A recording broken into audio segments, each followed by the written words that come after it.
Hello, everybody. How y'all doing today? Hi, everyone. Chuck Hole, Mature Gamer. How you doing? Hello, hello. Welcome on in. Welcome to some Long Dark today.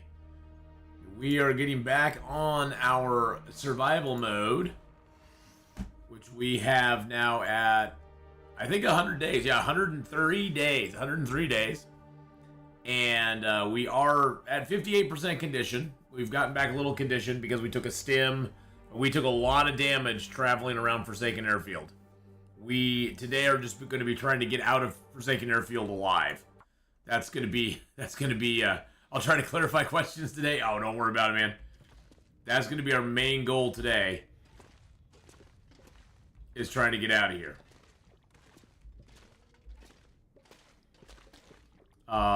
Let's see, where are we at? Okay, so we do want to get our arrows made, and then I did want to do a little bit of forging downstairs. So let's go ahead and see what kind of wood we have up here still. Nothing in there, okay. Got nothing in there. Got some matches and stuff in there. How about down here? Okay, that's all of our hides and guts. No biggie there. Okay. We got hides and guts curing up here. Actually, where's my clothing, my skin clothing at? 81%, 92, 80. Yeah, I do sort of need to repair some of this stuff too. But I think we'll do that later. I know it's getting kind of heavy. Let's go grab a piece of meat. Kenneth, hello, hello. Amateur Gamer over on the YouTube side as well. How you doing, Kenneth? Yeah, we're gonna have a fire going down there. Let's grab all this meat to cook up. We might as well cook all of our meats.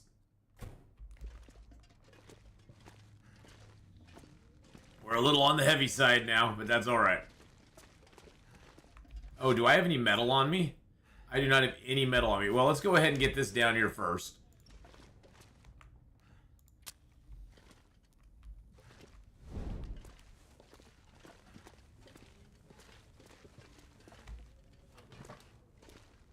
I will need to scrag a couple things to get some metal to forge with. But we can do that. Yeah, we can do that here. No problem at all. I'm just going to drop this meat down here. There we go. Got all that dropped. Let's go ahead and drop all of the reclaimed wood. I'll keep the coal on me. Alright. Let's find ourselves a nice metal shelf that we can take apart. That would get us 8 pieces of metal. That would get us 16 arrowheads. So we'll take that apart. We'll get rid of the torch there. There we go. All right, let's find. Let's get a little more. Let's get a little more stuff that we can make wood with. Oh, here we go. A crate and a little cloth on top of it. But we'll take the cloth here real quick, and I think I'll take the crate there with the heavy hammer. There we go. Alright, let's get this forge started and we can get our stuff forged. We want to do a little bit of forging while we're here as well. Walmart already got Black Friday stuff out in the stores. Wow. Been playing with my new 8-quart air fryer. Got for 35 bucks. Dang, that's awesome. That is awesome. I'm happy for you there, Kenneth. Yeah, those air fryers are nice. You can fry some good air with them. The air is really good when it's fried. For sure. But no, those air fryers are great. Alright, let's go ahead and throw this reclaimed on there.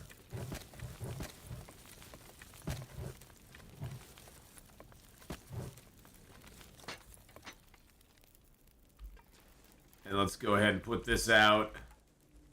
Oops, let's put that out. We should be able to take this table.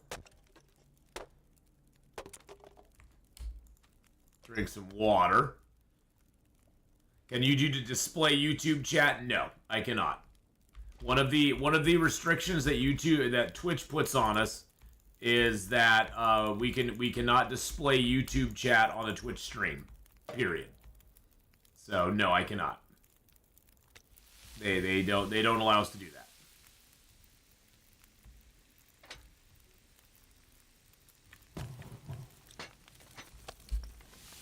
Yeah, Twitch just recently allowed its partners to start streaming on multiple platforms, but the one caveat they put in there is if you do stream on another platform, you cannot put the chat from those other platforms on a Twitch stream.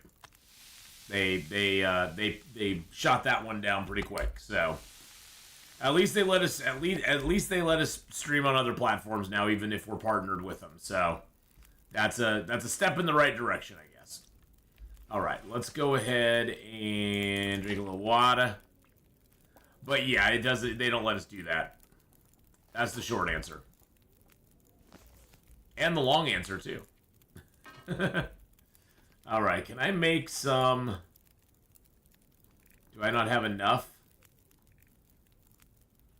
I don't have enough mill flour. Okay, I thought it'd be something like that, but... All right, let's grab a torch here. I need to see what I'm dealing with here. There we go. Get my rabbits. Perfect. I perfected my chicken wings in the air fryer. Very cool. Very, very cool. But yeah, unfortunately, they don't let us do that. But hey, you know, at least we get to stream on YouTube now, which is good. So I'll take the W where we can get it.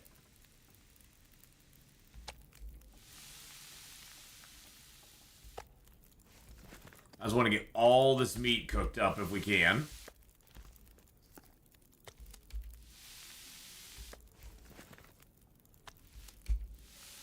There we go. Yum, yum, yum.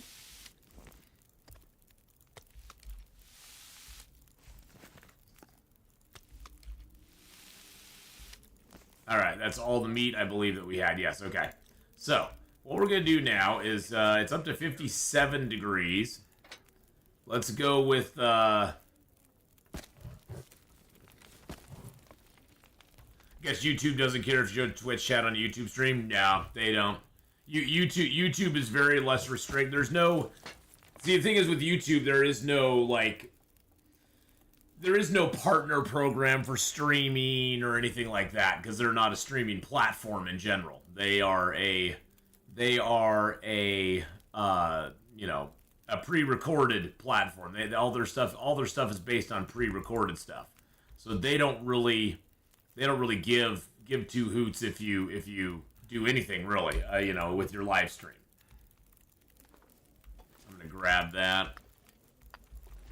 And that's like YouTube's biggest downfall right now is I think they could, if they really embrace the live stream, I think they could probably make some money off it, but they choose not to. They choose to mainly focus on, pre-recorded content, which is what they are known for, and the live streaming thing is just some extra that they kind of do. All right, let's add some coal.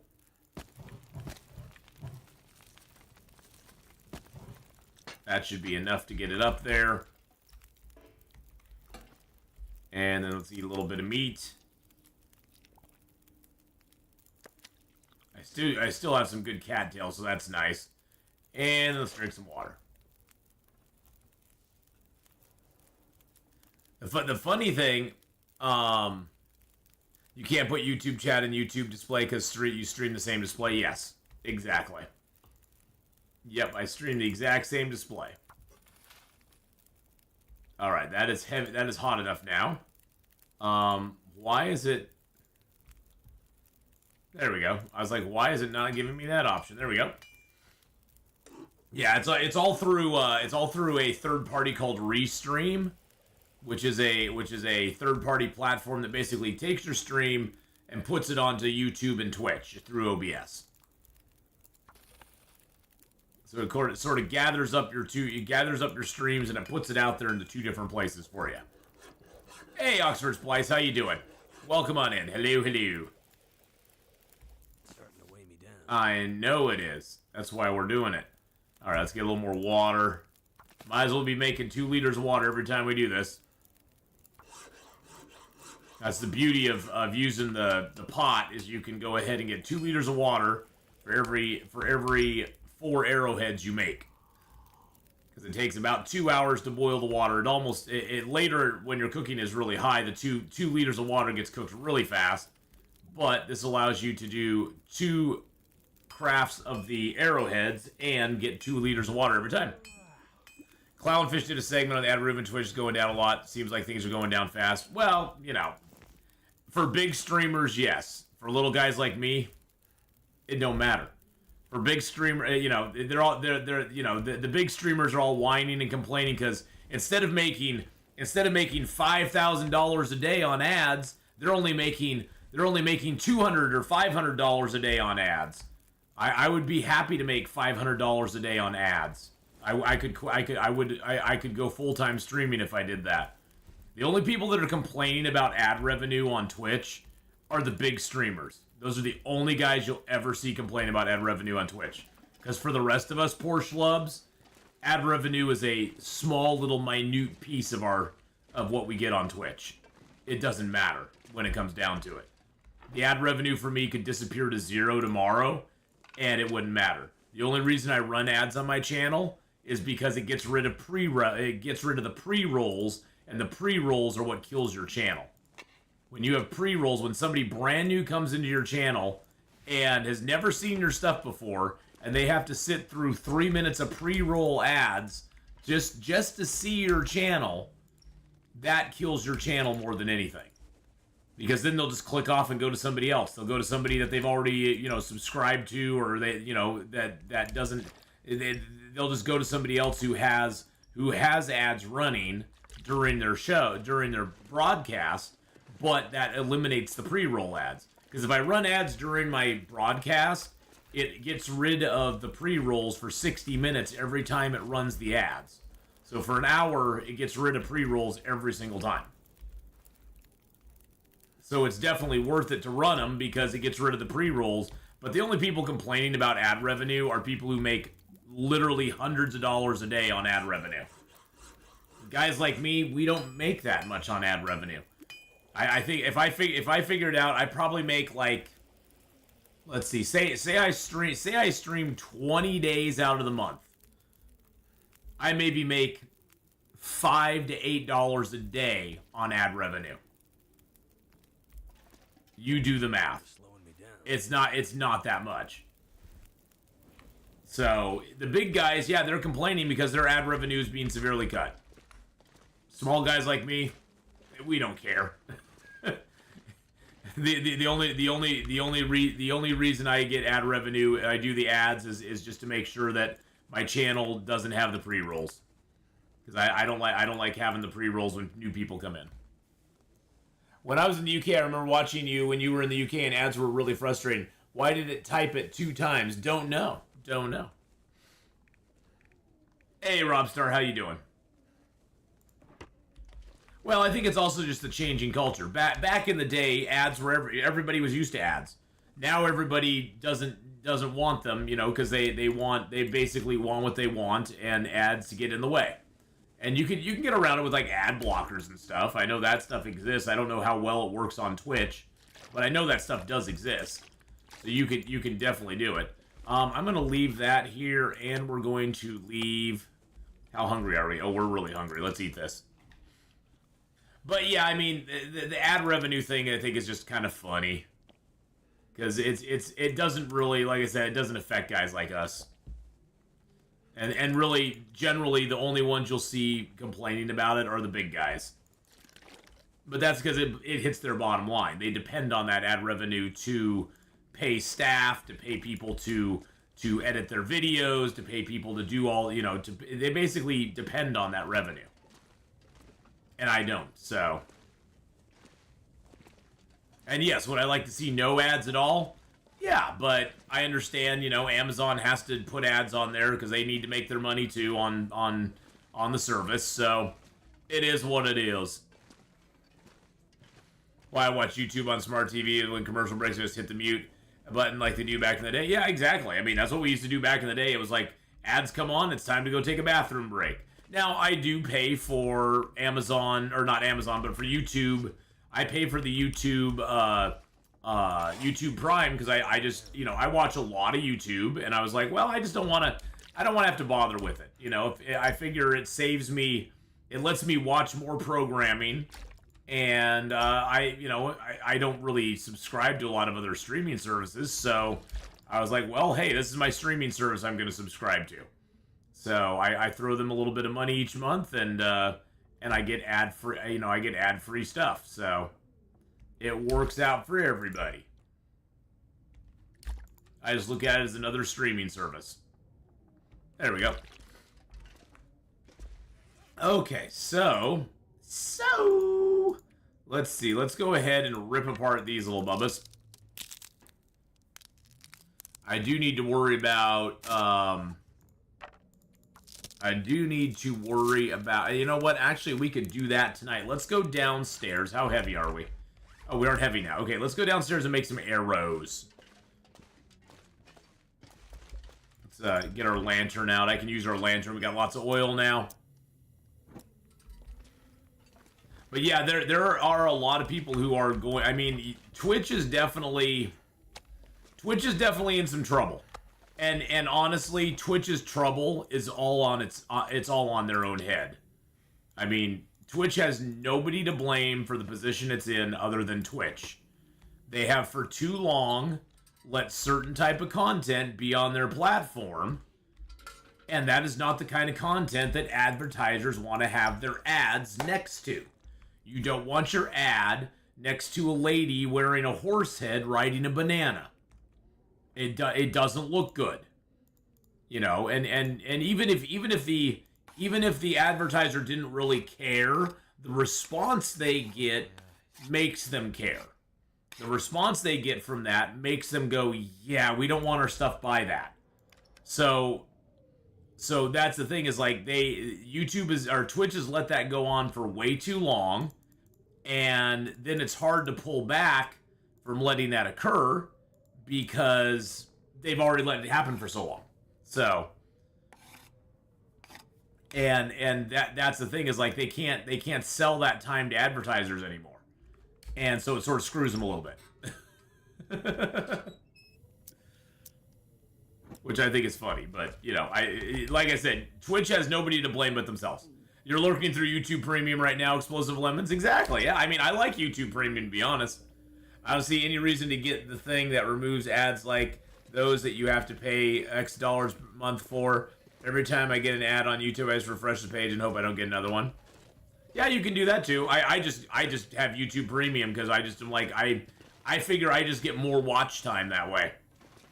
You know, I just get more I get more time to watch stuff that way, and I'm happy with it. So, all right, we're just gonna lay down and rest for like an hour so we get some energy back. Doesn't matter when we sleep, we just have to sleep so we aren't in the red. All right, there we go. Okay, so we got that. Let's see what our health has gotten back up to. We spent a lot of time downstairs doing stuff. We got back up to 66%. We were down as low as what, like 43% or so. Yeah, we got down pretty low there. Yeah, being out in Forsaken Airfield just is a killer. Forsaken Airfield is not a very friendly place. Ah.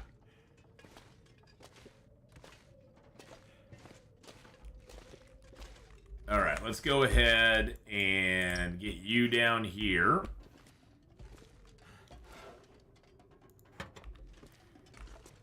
I wish YouTube had a tier for people who just watch streams. I don't want to full tilt YouTube Premium.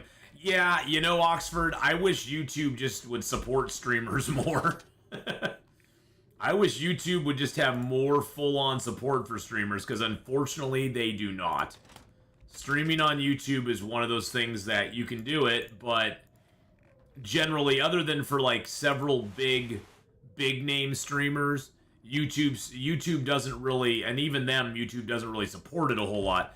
But it's just YouTube streaming never really it's just not competitive with Twitch. Mainly, one of the big reasons YouTube streaming kind of sucks a lot is that there's not a very good search algorithm to find stuff that you're interested in watching live stream of. Basically, mostly the times that you'll find a live stream on YouTube, it's probably somebody you've already subscribed to. Or say all you watch is 7 Days to Die videos for like a month and a half. That's all you watch, nothing else. Maybe a 7 Days to Die live stream will pop up in your recommended stuff. Otherwise, you'll never see it. You'll never see, like, I'm talking about, like, discovering a new person or discovering a new channel. It generally doesn't happen for live stuff. Now, discovery for pre-recorded stuff, yeah, you'll discover new pre-recorded stuff all the time. But discovering live stuff, you know, like logging onto YouTube and discovering a live channel of something you're interested in, just by random chance, is pretty damn rare. Pretty rare. It's generally people you've already subscribed to. Which, you know, that's fine, but they just, you know, they don't support it very well, which I think is sad, because I think YouTube in some ways has a superior, like, in some ways it has a superior way of doing live streams. I love that on YouTube, if you're watching a live stream and you're like, what the hell did I just miss? You can actually rewind the live stream, watch it, and then catch up to where you were. I love that feature. Why, you know, Twitch doesn't have that, though, which is just weird. Weird. They don't have that. So I think YouTube or Twitch could learn from YouTube and kind of implement some of the same stuff that YouTube already has, but they choose not to. They instead choose to live in the dark ages. But, you know, they got their own problems. They got their own problems. All right, we got that back to 100%. Yeah, they're getting better with streaming on YouTube, Robstar. I think my biggest complaint with it is just the discovery part. Finding, you know, discovering something in a category is not so much a thing. Trouble with things like that is price creep, like with the streaming services. Oh yeah. For people like you, I think it's better, but for people that don't have something special like streaming, so there's no reason to get YouTube Premium, I get it even if I didn't stream. I just watch so much stuff on YouTube.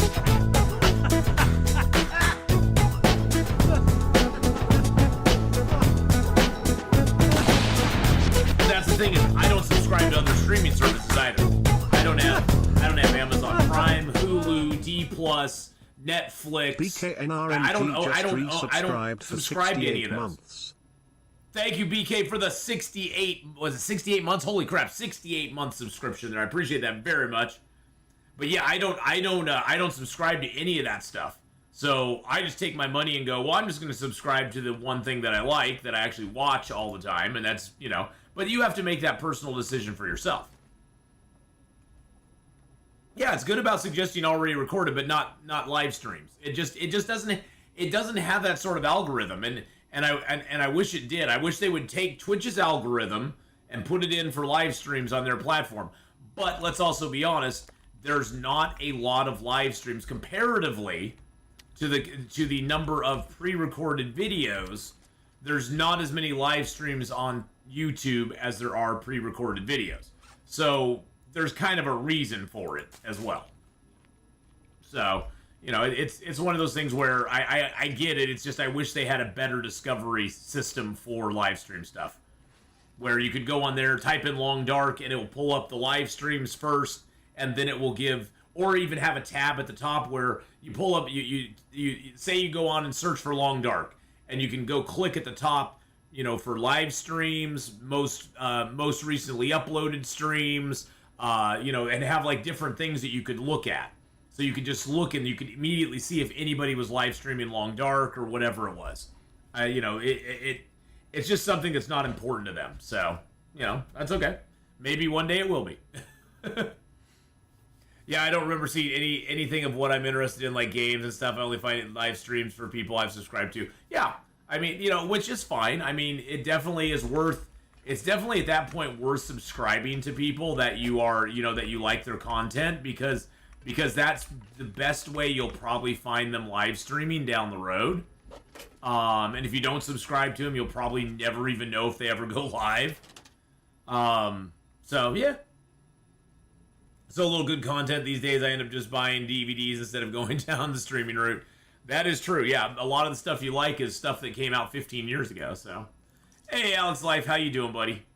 I do want to take my lead. That's going to weigh me down a little bit. I want to take my sewing kits. I definitely need to take my matches and use. I do want to take that. Let's see, how much, we're heading out tomorrow, by the way. The only streams I saw on the homepage in YouTube are for popular streamers like Speed or Kai. I don't really watch them or interested in content. Yeah, and that's the thing is, like, they will promote the elite streamers on the YouTube platform. If it's an elite content creator on YouTube, they will promote it out in general to most people. But they don't promote out... They don't promote live streams based upon your interests if they're smaller channels, if that makes sense. Like, if there was, like, 5 guys right now streaming Long Dark on YouTube, myself and maybe Hadrian was streaming and Zac Efron was streaming, unless you were subscribed to those guys already, you would not see them when you pulled up your recommendeds, even though you watch a lot of Long Dark. You wouldn't see those guys. Of course, if you watch a lot of Long Dark, you're probably already subscribed to them, so it would pull them up. But you know what I'm saying. It's the discovery part. It's like you have to be subscribed to somebody for it to actually pair you with their live stream, which I think is kind of a goofy way to do it. They should have a lot better, they have you in the algorithm. They know what you like to watch. Why not throw 5 or 6 live streams at you, when you log on and be like, hey, here's some live streams you can watch. Now, I think one of the reasons, here's my conspiracy theory on it. I think one of the reasons they don't do that is they make a lot more ad revenue on previously recorded material as well as material that is like a live stream that is now in the VOD stage. I think they make more money on those because they can run ads during them. Where most of the time with live streams, most live streamers on YouTube choose not to have ads running during their live streams. Now, a lot of the big streamers, they will have a lot of people super chatting during them. And YouTube takes 30% of all super chats and memberships. So a lot of those live streams that are big, they will promote because there'll be a lot of super chatters. There'll be a lot of people, doing super chats for, $50, $20, $10, whatever. And so they will promote those because they recognize, oh, this person gets, say $1,000 in super chats during their live stream. Well, YouTube gets $300 of that. So they're like incentivized to promote those people where, smaller streamers like me, I maybe will get a $20 super chat once a week and maybe like 4 or 5 members once a week. And so they're like, well, yeah, we make $3 on his live stream and we don't get any ad revenue until it goes to a VOD. So why should we promote it? It all comes down to the money, boys and girls. They aren't in it for free, and they aren't in it to make me any money. So they aren't in it to make me any money. They're in it for themselves and to make themselves money. So yeah, I wish I could tell you different, but they're not. They're not looking out for me. Let's just put it that way. So yeah, a guy like Critical Drinker, a guy like Nerdrotic, guy like Jeremy from Geeks and Gamers.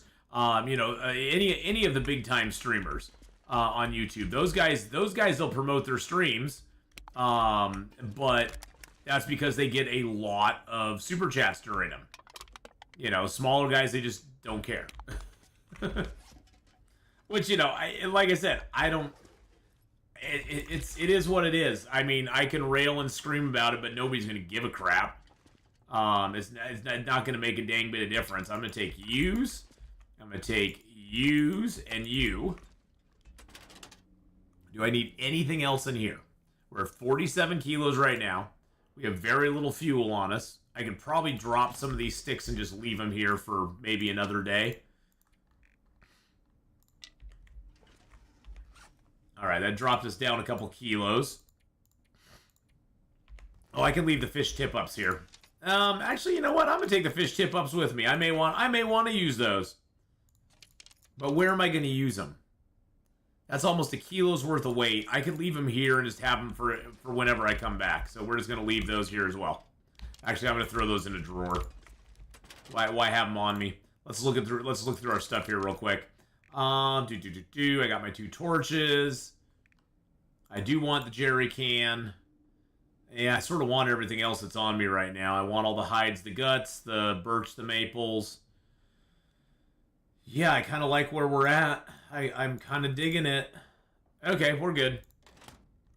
Mega, how you doing today? How's it going? Let's see where our health is at. Our health is now we've peaked our health back up to 67%. And yeah, we're gonna lose some of that today, probably. Some of that's gonna go bye-bye. Hey, Cindy, how you doing? My day's going pretty good.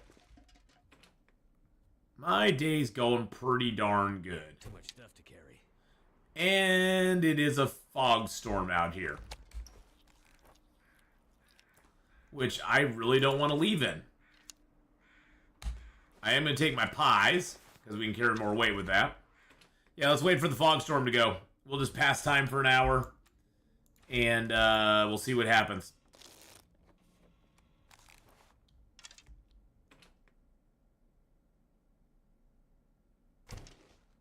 Alright, that's a little better. I like that. Alright, let's grab our meats. I don't care if it brings the wolves to the yard. Damn right, it's better than y'all's. We're gonna go up and over the... little place here. We aren't gonna go all the way out like we came in. That's just a waste of time this way. We can get out pretty quick. Get back into the transfer pass. We're gonna have to stop somewhere and build a fire. Actually, we could go up to the cave up here and just chill for a second. Let's do that. Let's go up to the cave and chill for a second. That sounds like a good plan. I think this is where the cave is. It's hard to tell. It's a little on the froggy side right now. Oh boy. But yeah, you know, the adpocalypse has started on Twitch, and like I said, Twitch has nobody to blame but themselves. I mean, if Twitch had stayed to video game content, I know it's going to be controversial, but if Twitch had stayed to video game content, Twitch would probably not be around right now. If they had just stayed exclusively to video game content. I wish they would have exclusively stayed to video game content, but if they just stayed to that, we probably wouldn't have Twitch today. Because other than a couple of big-time streamers, you know, they just don't make that much money on the video game content stuff. That end of it doesn't really make them profitable, which is kind of a catch-22 because the reason they're in the situation that they're in is they've allowed too much other weird content to go on the channel.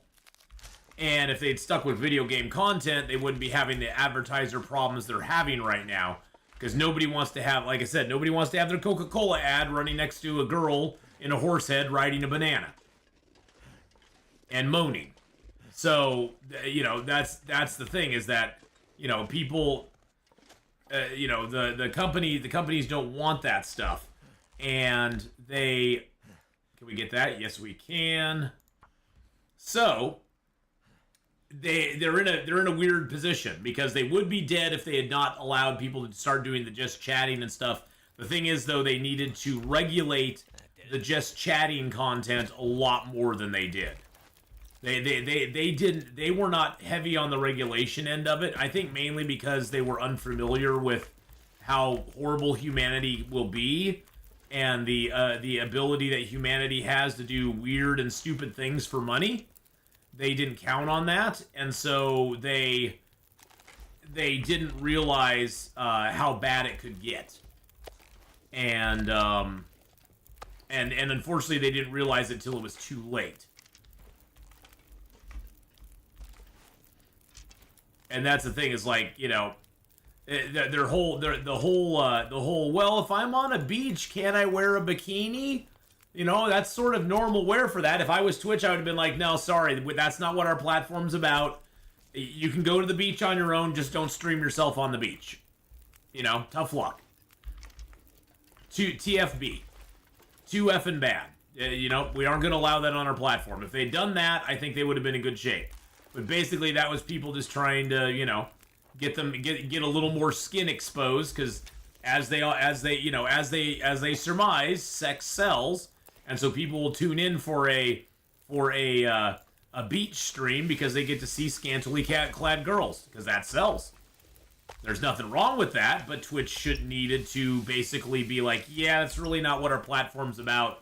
You know, do something else, because then that opened up the whole thing to, oh, well, if we can do it on the beach, can we do it if we have a pool? And they were like, yeah, you can do it if you have a pool. Oh, well, I'm going to put a little kiddie pool in the middle of my living room.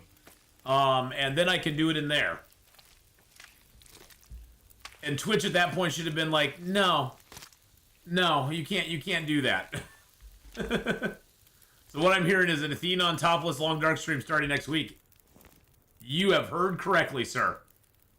You have heard 100% correctly. That's what's going to happen next week.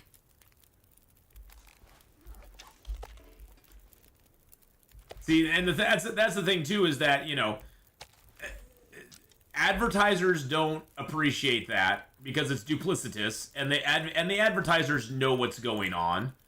Twitch knows what's going on, but here's the problem: is Twitch is making a lot of money off of it, because a lot of people will subscribe to those people and do tier 3 subs and do lots of bits and all this sort of stuff to them. And so, hey, Bad Boy Gamer, thank you for the raid there, man. So therein lies the problem, is that, again, Twitch is caught between the, well, we want to make money, but at the same time, the content we're making money off of is anti-advertiser. So what do we do? Believe me, I don't feel bad for Twitch about it at all. I just laugh at it. I think it's hilarious. It's the old, the chickens are coming home to roost. And Twitch could have headed this off, they could have headed this off at the pass a long time ago and just put their foot down and been like, yeah, no, we really don't want that on our platform. It just doesn't work for us. But they didn't want to, they for monetary reasons didn't want to squash these upcoming content creators, talent. I don't even want to call them talent. These upcoming content people who, honestly, when it comes right down to it, don't care about Twitch in the first place. They look at Twitch as a springboard platform to get people to come over and subscribe to their more risque content, let's just say. That's all they look at as Twitch. Twitch is an advertising platform for them.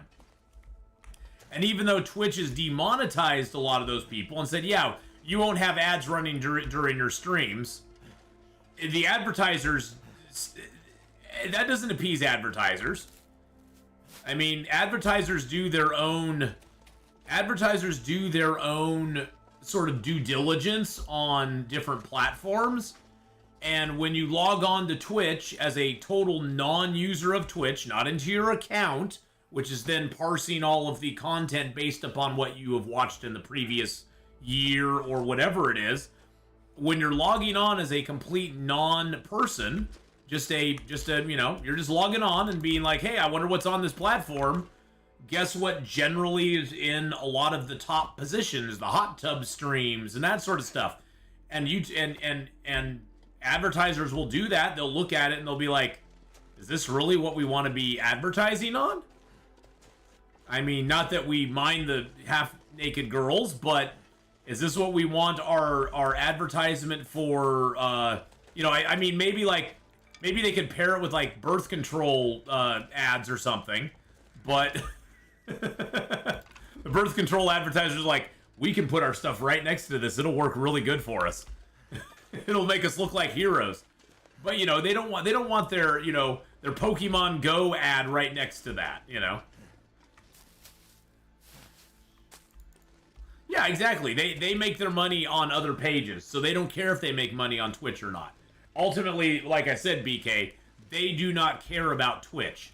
They don't care if Twitch survives or not, because all they see Twitch as is a platform to get them money on their other platforms. It's like them taking out an ad on, you know, but it's a free ad. They don't have to pay anything for this ad. They just get on and do their wild, wacky stuff and go, hey, if you thought that was crazy, come on over to my other page and you'll see stuff that's even more crazy.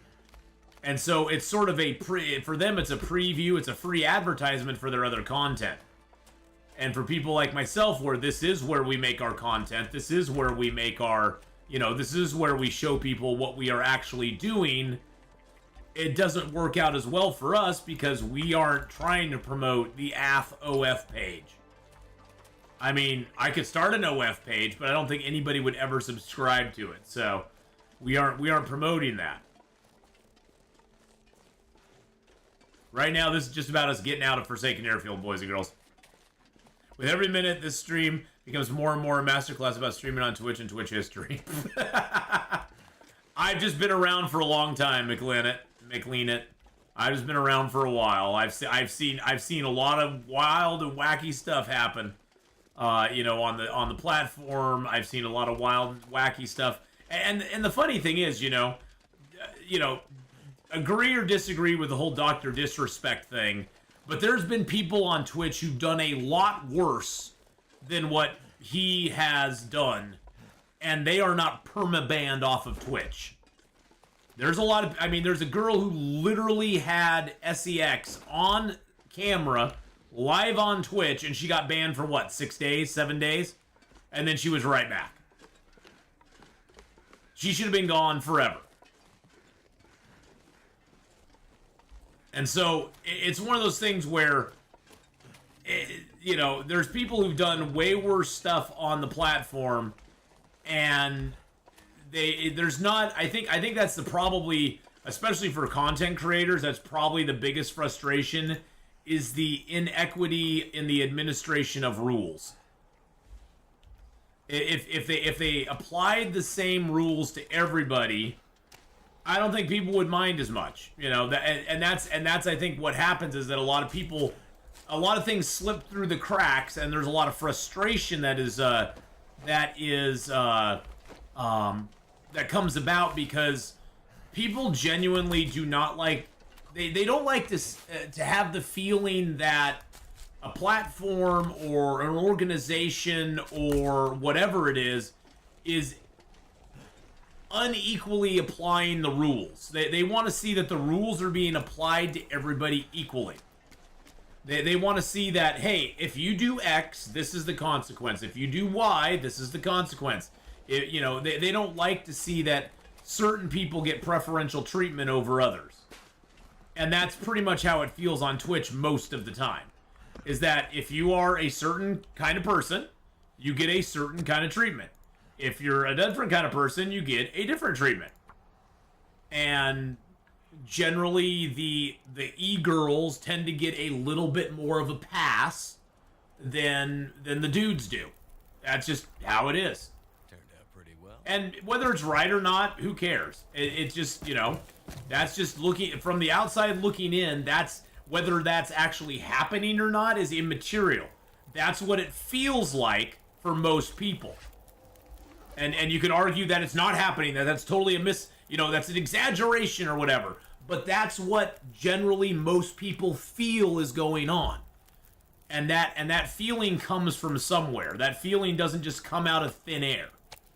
And whether it's actually happening or not, I'm not arguing about. I'm just saying that is what people feel is going on. That's the impression that people get from the platform is that certain people are given a pass where others are not. And like I said, right or wrong, it makes the platform a little bit more contentious sometimes. And it makes people feel a little less forgiving towards them, and it makes people kind of point and laugh at them too when things go wrong, because they're like, hey, we knew this was going to happen all along. You guys are getting you're getting your comeuppance right now. You're getting exactly what you deserved.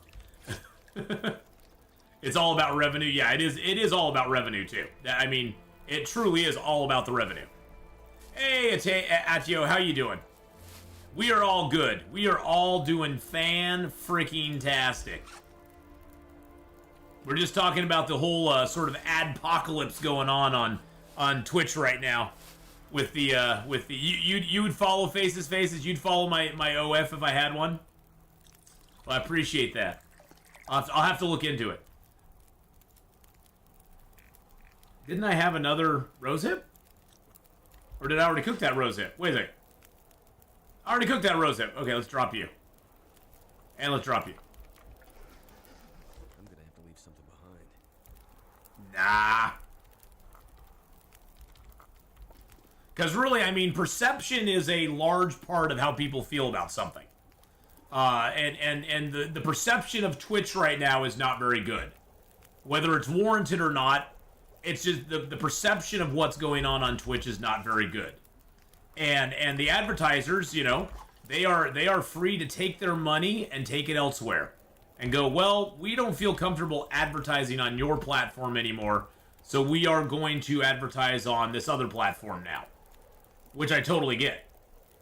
We have not much water. We don't have any water left. Let's just boil up like a liter of water at each one.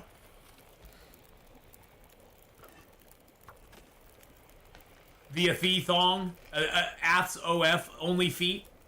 Is there another platform? Well, there's Kick, which is sort of like, we've always joked that Kick basically stands for people who were kicked off Twitch go over to Kick. I tried streaming on Kick as well as these other platforms for a little while. It just there's no traction over there.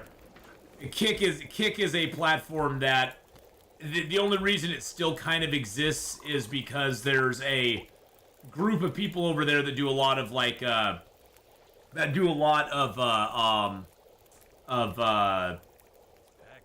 gambling and stuff like that. It just, the platform itself is just not that viable, to be honest. And it, you know, it'll last as long as people are willing to dump money into it. So, and you know, YouTube of course is streaming. You can stream on X. There's a bunch of different platforms you can stream on now. Unfortunately, Twitch has just kind of got a bad... Twitch has tried to regulate things over time, but unfortunately for Twitch, it's a little too late, in my opinion. They should have been on top of this a long time ago, kind of going, yeah, no, you can't do that on our platform. Yeah, no, you can't do that on our platform. They needed to have a lot more... They basically needed to have a lot more spine back in the day and just tell people, no, you can't do that on our platform. And no, we don't have to explain to you why you can't do it. You just can't do it on our platform. It's our platform. If you want to do that, you can't do it. So please go away now. And that's the thing, is like, you know, all the legalese, of course, got into it. And a whole lot of these, you know, gals who want to show it all on the platform, they basically manipulated Twitch in a lot of ways to get more and more shown, until Twitch is kind of like, okay, what do we do now? The world just keeps getting grosser. It's not even that it's getting grosser. The world's always been gross, Faces. It's just that we see everything in real time now. I saw a thing with Neil deGrasse Tyson the other day that I found was very interesting, you know? He's like, if 100 people die in a bus crash, it's national headlines for a week. It's local headlines for a month. But 100 years ago, there were 1,000 people dying a day and nobody heard about it. There was the death that basically why everything is so it looks so like, you know, everything, we see it all in real time now. We hear about it all. There's nothing that's a mystery anymore. So everything is just like out there, and even though things are not as bad, I don't think things are as bad. I just think we see everything. We see all the bad stuff that's happening. Every little bad thing that happens, we see. Where before, we didn't see it all. It was still there. It was still going on. We just didn't see it. And I don't know if that's good or bad. I mean, yeah, we just see it live. And unfortunately, a lot of the influencers, we'll call them influencers, and people in the sphere of streaming and stuff like that, unfortunately, a lot of them get famous and are rewarded for doing really stupid crap.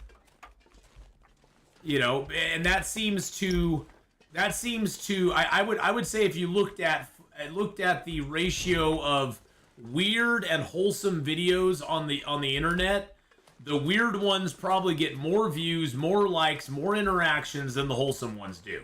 And there probably is 10 times more of the weird ones than there are of the wholesome ones, which is kind of sad. It's kind of sad. I mean, you know, we should have more wholesome stuff in the world. We should have more stuff that we can cheer for, that we can you know, feel good about. But people are generally attracted to weird stuff. I mean, that's just human nature. It's hard to beat and hard to define sometimes. But people seem to be attracted to the weird and gross stuff, and so that's what tends to really sell. Sort of the old news headline: if it bleeds, it leads. You know, if it bleeds, it leads. The worse it is, the more we put it out there, and so, you know, and especially now with the 24-hour news cycle, you're always going to find weird, wacky crap going on in the world. Yeah, there's no buffers anymore. There's no buffers. And an argument could be made that it's great that there's no buffers. That we can see in real time how horrible some people can be. Now, I wish that the world would not reward those people for being horrible, but that's the unfortunate thing, is there's enough people who have some screws loose in their heads that those horrible people get a lot of, I guess you could say, fans? I mean, why do you think murderers in prison have girls who are longing to be with them? These are people who are convicted and in most cases have admitted to doing horrible, heinous things to other human beings. Yet there are still people that long to be with them and that, like, are in love with them. How is that? That is a mental disorder. That there is something wrong with those people, and they should be locked up, in my opinion, as well, because they are probably one step away from being the Manson girls. You know, but that's the thing, is like, there's always going to be a few people who have screws loose, and unfortunately, those people tend to make, you know, then they're the ones who want to normalize it all and say, well, there's really nothing wrong with those people. You know, they're just misunderstood.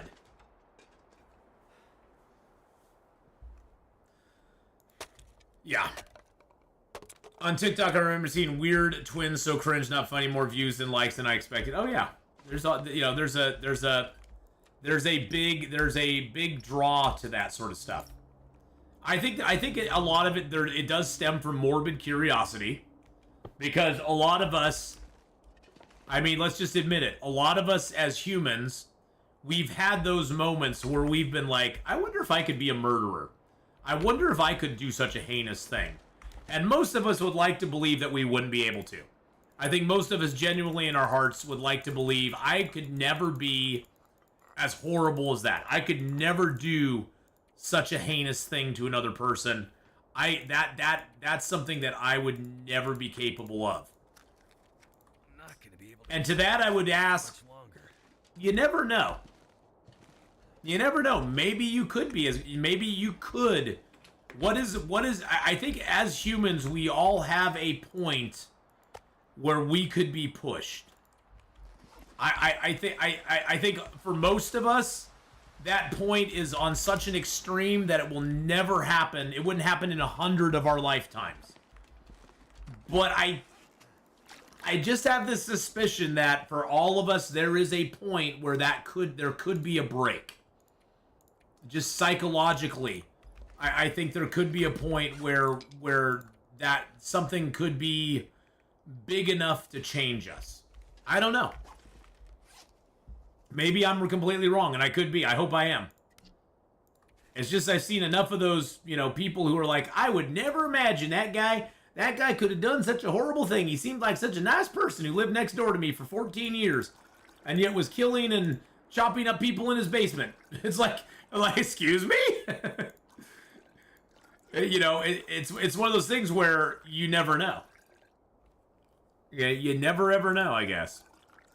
I would like to think that most of us would never have that breaking point or never be able to stoop to something like that, but I don't know. Like I said, I think for most of us, if that was even a possibility, I think that fuse is so far out there that none of us will ever reach it, like I said, in 100 lifetimes, but I think humans at their core, we're pretty primal. We've done our best over the centuries and the eons and the thousands of years to lift ourselves from a lot of our primal instincts. But in the back of all of us, there's a little bit of a lizard brain back there somewhere. For the record, I would never kill someone. There, now it's on the internet, so it has to be true. Hey, Miss Candela, how you doing? But we all have that lizard. We all have that little lizard brain back there somewhere. We all got that. And like I said, most of us in 100 lifetimes would never reach the point where that lizard brain would get activated. But there's people out there where it is activated, and we see that in real time now. We used to never see that. So I would imagine some of the most prolific serial killers in the world have never been caught. Have never, ever been caught. I would imagine some of the most prolific people who have killed more people than you would ever imagine have never, ever been stopped or caught. Especially before the modern age. Now I think we are better at catching them and sussing them out. But say 200 years ago. 200 years ago, it'd be chalked up to just somebody being a missing person. It just, especially in a large city. They probably were never caught at all. They'd probably make guys, like Dahmer look tame by comparison. Because we never knew about them. Now we know about them all. If somebody's caught as a serial killer or something, it's all over the place. Son of Sam, Jeffrey Dahmer, all those guys. They're all over the place. Yeah, there it is. I knew that was coming. I knew that was coming, boys and girls. Okay, so here's what we're gonna do. Let's get our lantern out. Can take the human out of the jungle, but not the jungle out of the human. Yeah, well, I mean, like I said, we all have that little lizard brain in the back of us. Most of us have gotten pretty damn good at just ignoring it and going about our business. But there are some people out there that, have not. All right, I can eat a pie and gain a little bit of weight carry, so that's good. So let's eat a pie. Yum, num, num, num, num, num, num. And then carry that as well. So we're now at 53, so we're still overweight. So let's go ahead and eat a little bit of this meat as well. That should get us underweight. There we go. All right, so there is a cave out here that we're going to go sleep in now. We're probably going to get a little cold going out here, but we got to get rid of this cabin fever. But yeah, a lot of the gross stuff that happens these days, it's just that we see it all. There's none of it hidden anymore. Very little of it is hidden out there for very long. It can be hidden, but it just doesn't stay hidden for very long.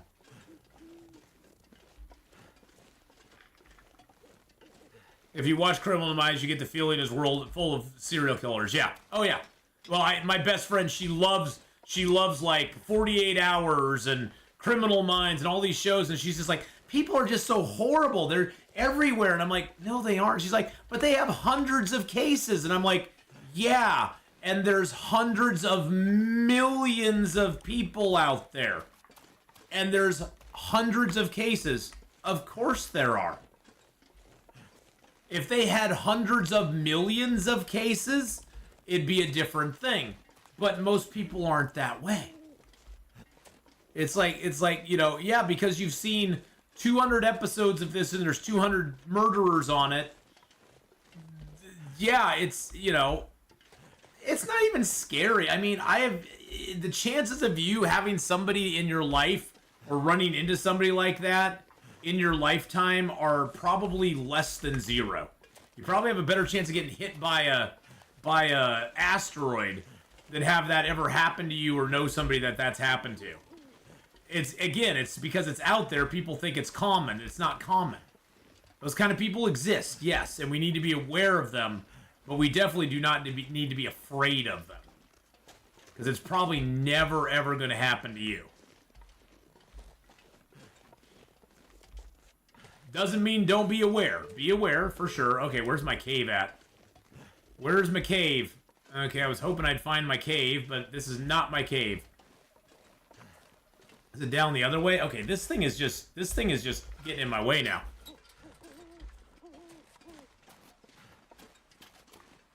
My friend's sister disappeared and assumed she was dead, but she was just smoking crack.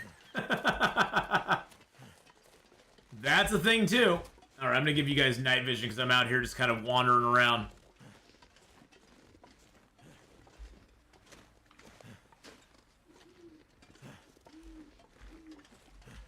Okay, I don't think I've gone down far enough. I think that's my problem.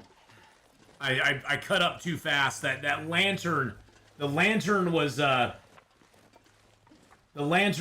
problem there. I couldn't see. But yeah, that's the thing is I try to warn her off watching those because it's like, yeah, you know, it's interesting, but the murder novel, the real crime, the true crime stuff, it's like, okay. It's like, yeah, it happens. I'm not going to let it ruin my life or affect my life. Chances of that happening to you are so astronomically small. But, I mean, you do have to be aware of weird people. I mean, there's a lot of weirdos out there. But, and I think a lot of weirdos... I think also the whole keyboard warrior era has made it so that it seems like there's a lot more whack jobs out there because... most of the people who are keyboard warriors have never, ever had to actually face anything in real life where they could get punched in the face or have something actually happen to them as a direct result of their comments or their actions. And so they feel very emboldened, and then they get out in real life and somebody actually does punch them in the face and they're like, oh, why'd you do that? And it's like, because you deserved it. Because you're being an a-hole. Hey, we found the Feedwater Cave. Huzzah! It's Twitch's fault. It's always Twitch's fault. Twitch is always at fault for everything. There we go. Let's lay down here. There we go. Perfect. Oh, God, we have 1.01. 0.01. $0. Okay, let's go ahead and just get let's just go ahead and get like 2 hours of sleep. It may get really cold in the morning. I don't want to risk freezing to death. If we have to start a fire, we have to start a fire. It'll be fine. Oh, I need to drop my stuff. God dang it. Dang nabbit, I forgot to drop my goodies. Forgot to drop the goods. We got onto it because of Twitch. Oh, are all the rabbit hides cured now? Oh, they're all cured. Look at that. Look at that. That's cured. That's almost cured as well. We got a bunch of cured stuff. Nice. Okay, let's go ahead and we are unburdened by what we were, and we are now emboldened to be what we want to be.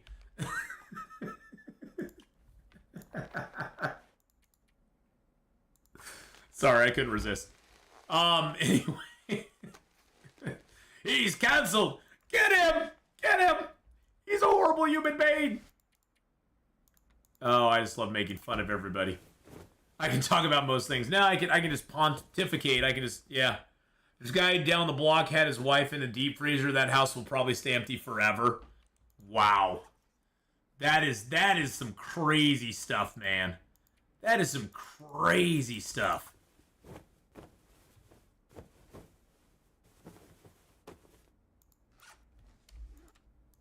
I heard the one about the guy who kept his grandmother. She died, natural causes. He didn't kill her or anything. Don't think that. He didn't kill her or anything, but he kept her in. He basically put her in the freezer and pretended she was alive because he was living off of her Social Security checks.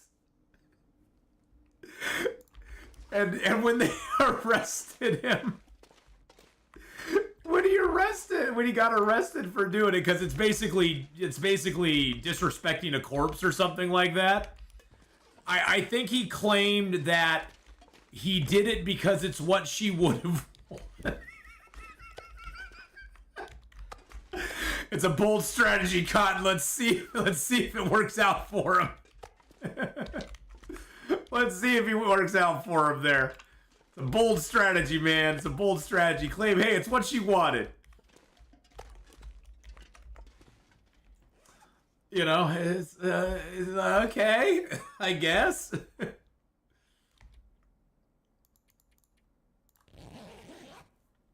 Yeah, wait, you can do that?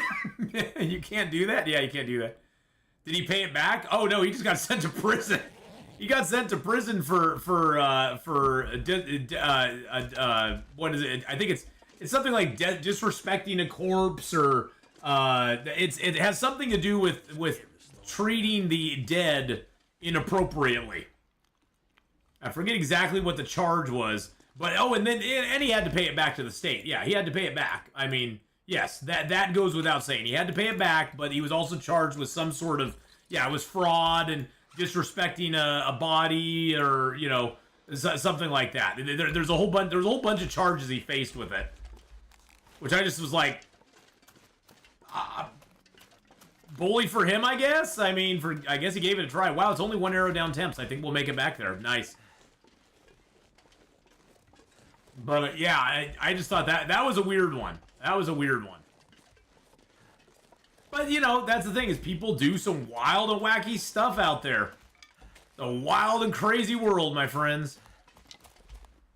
Well, if we can get back here. So now here's our goal with our character. We got out of Forsaken Airfield, thank God. We escaped Forsaken Airfield. Now we have to make it back to Broken Railroad. Then we need to go back into Forsaken Airfield. We need to repair the tower that's there. And we have to utilize. Yeah, I got a wire. I got that on me. We gotta basically repair the tower in Forsaken Airfield, and then we gotta go find. We're gonna do all the. We're gonna do. Yeah, we forsook the airfield. We got it. Or in Forlorn Muskeg. I mean, we gotta repair the tower in Forlorn Muskeg. Then we gotta go to Bleak Inlet and face some Timberwolves and get in on the. Not the only story I've heard about people doing exactly the same thing. Yeah, I don't think it's uncommon. I mean, fraud is out there everywhere. People try to defraud. Anything that's sending people money for free, people will try to defraud. Even though, technically you can argue it's not for free, but anything that's sending people money, they will try to defraud in some way or another if they can get, if they can do it. If they think it's to their advantage. Most people will. Well, not most people. Some people will. Most people will probably be like, yeah, I don't need it. But, desperate situations and desperate people sometimes make desperate things happen. Everybody knows do the weekend at Bernie's, drag them around town, so they're like waving. You got them on a string, it's like, hello! Hey, Silver Coup, how you doing, buddy? But yeah, I forsook the airfield. We're headed back into Broken Railroad.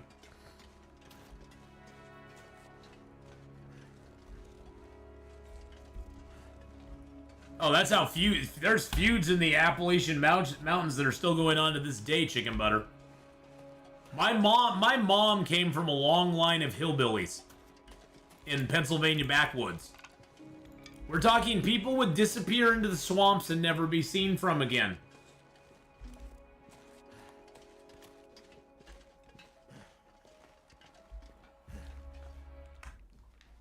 Yes, those kind of people still exist even in this day and age.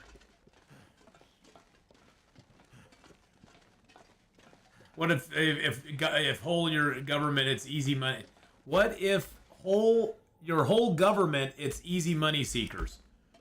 Well, it is the swamps. Well, no, they would go into the swamps with people that they were not friends with and never come out again.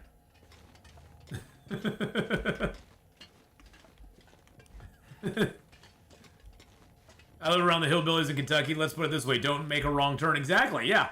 I mean, it exists in America, even in this day and age. Even in this day and age, it exists in America. It's not an uncommon thing. I think people think that it happened back in the the early 1900s or the 1800s. It's like it is in Red Dead Redemption. Where Arthur in the certain parts of the area would run into the hillbillies and those people. No, that still exists in certain sectors of the United States to this day. That's still a thing. It's kind of wild, but it's still a thing. It's actually warm in here, which I'm kind of surprised by. That's because we have a great warmth bonus. It would actually be, it's negative 23 in here. Without our warmth bonus, we would be cold. So it actually is not warm in here. It's warm for us because we have all the good gear. Anybody else coming through here, you're going to be freezing your ass off.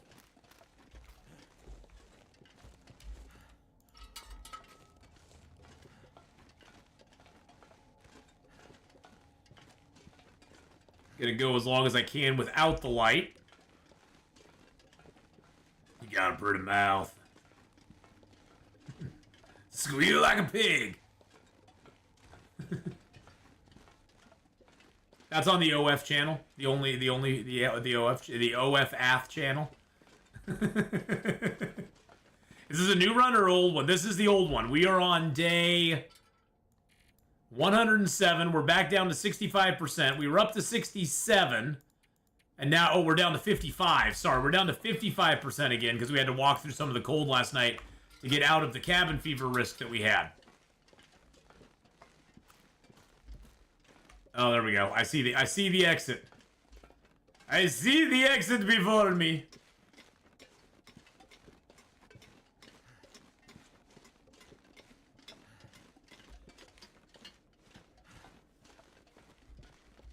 But yeah, definitely circling all the way back to the ad revenue problem with Twitch. It is what it is. The most people, the people that you'll see complain about the ad revenue situation the most, and and declaring it's an adpocalypse for Twitch and blah blah blah. Those are the guys who are making lots of money off ads. Little guys like me, like I said, if I make $10 in a day off ads, that's a really big day for me. That's a really big day. And the main reason I run the ads is so that non-subscribers can come into the channels with no pre-rolls. Like, we have an ad starting in 1 minute and 20 seconds. What that will do is it'll disable pre-roll ads for another hour so that new people coming into the channel don't have to watch pre-rolls, and they're more likely to stick around and hang out with us and have fun with us. You gotta get to bed, chicken butter? Take care, my friend. But, the ones complaining the loudest are the ones who are losing the most. And they're guys who, I think I saw one guy who was like, he made $10,000 in ad revenue a day. That's how big his channel is. He was making 10 grand a day in ad revenue. And bless his heart, he was complaining because he was down to only making $2,000 a day in ad revenue. He saw a huge cut in his ad revenue per day. So he was down from making 10 grand to 2 grand a day in ad revenue.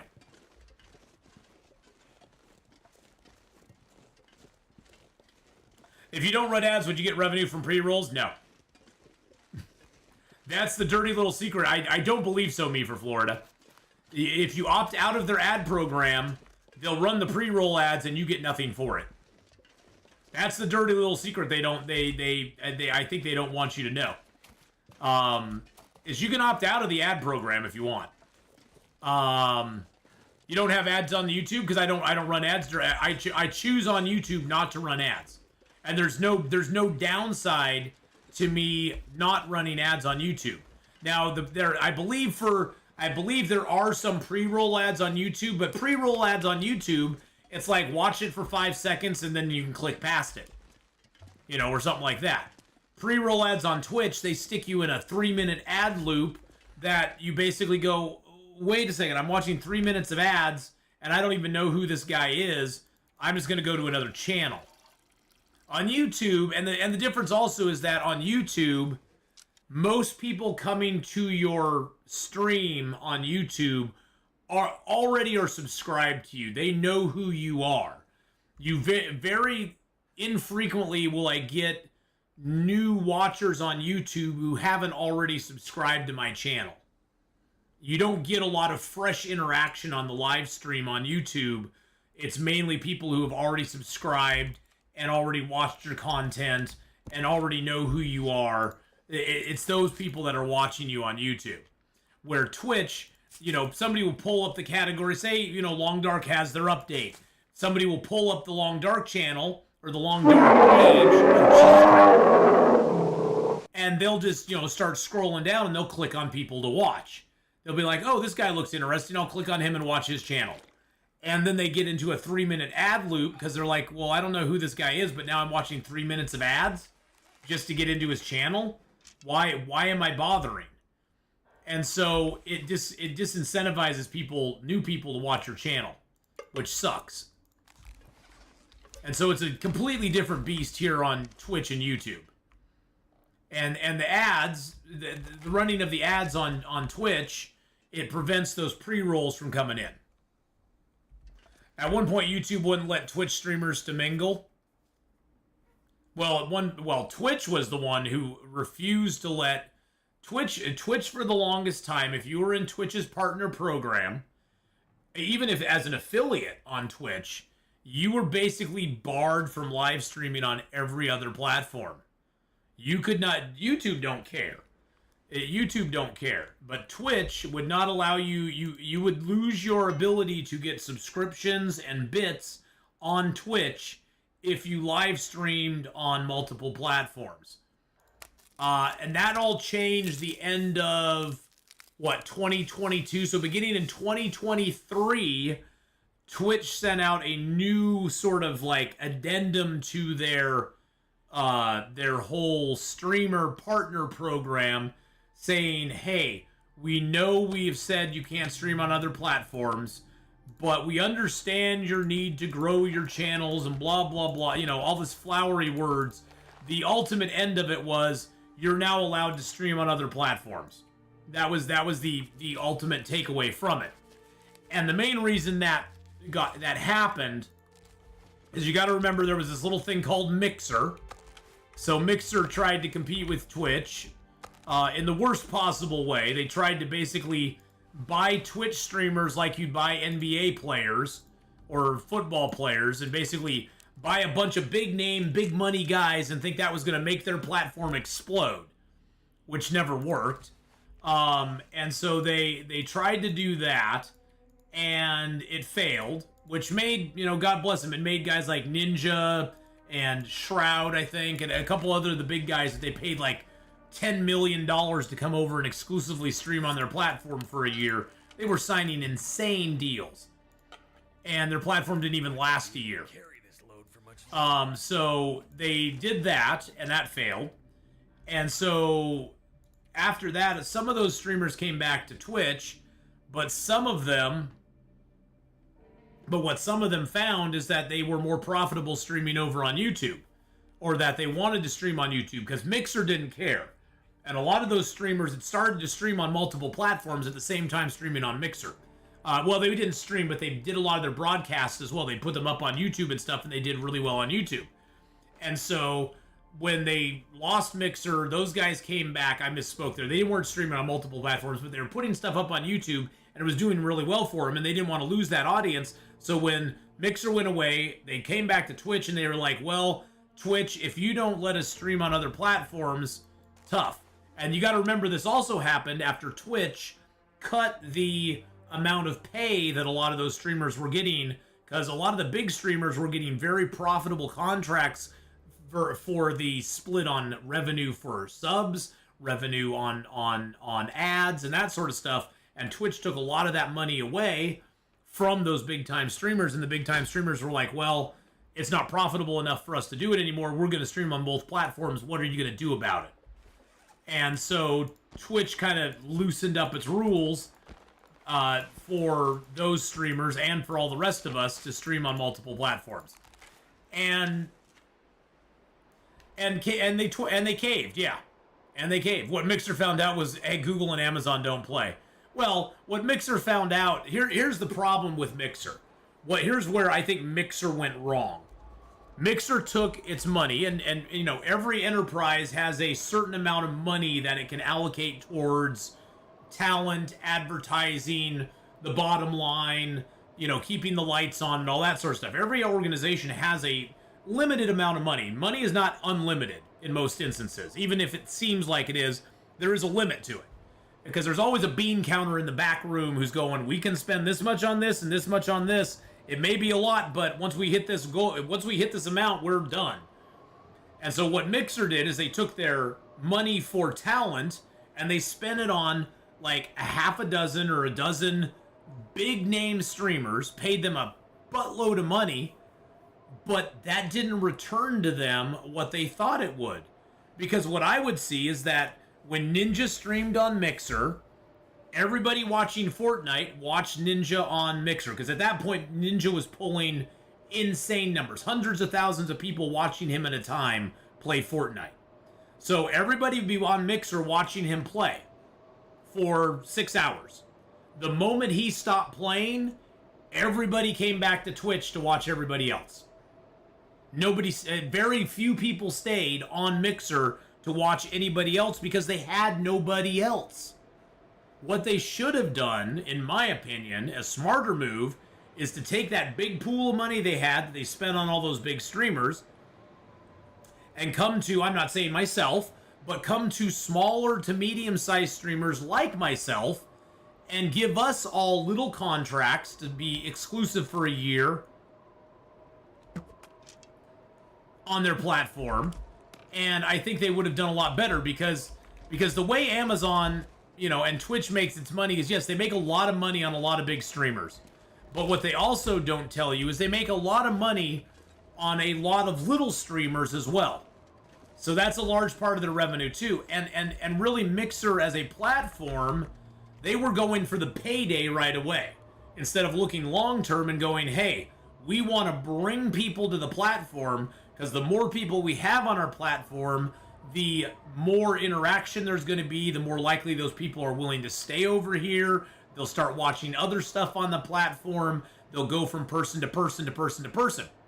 And so if they had got, say, instead of 12 big streamers, if they had got 12,000 smaller streamers to come over to their platform, and maybe one or two big names, but if they had spent a lot more of that money bringing over 12,000 medium to small streamers for a year contract, that would have brought over all of their audience that would have then also stayed for other stuff, most likely. And I think they could have, but they wanted the insta hit. They wanted the insta big hit of a lot of money from a guy like Ninja or a guy like Shroud or whoever else it was they brought over. I can't even remember now who they exclusively signed, because honestly, it's all been memory hold and nobody cares. Yeah, they signed him in 2019, then COVID happened. Yeah, I mean, there was a lot of bad things that happened, and signing guys like that is great. You want to have some big names on your platform. It's a feather in your cap. But when it's not organic and people know that they're getting paid for that, you know, it's all about perception. If Ninja had come out and said, yeah, I'm getting paid a lot of money for going over to Mixer, here's why I think it's great, you know, I'm going to bring over.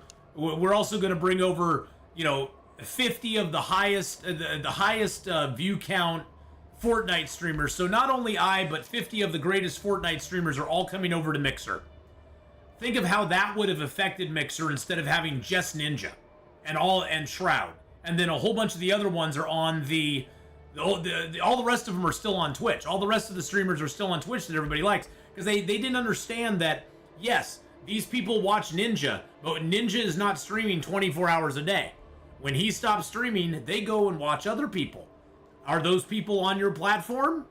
Probably not, because you aren't making it, you made it you didn't make it good enough for them to come over to your platform and leave their audience that they had already built. And maybe these were guys that were streaming to 200, 300 people on Twitch.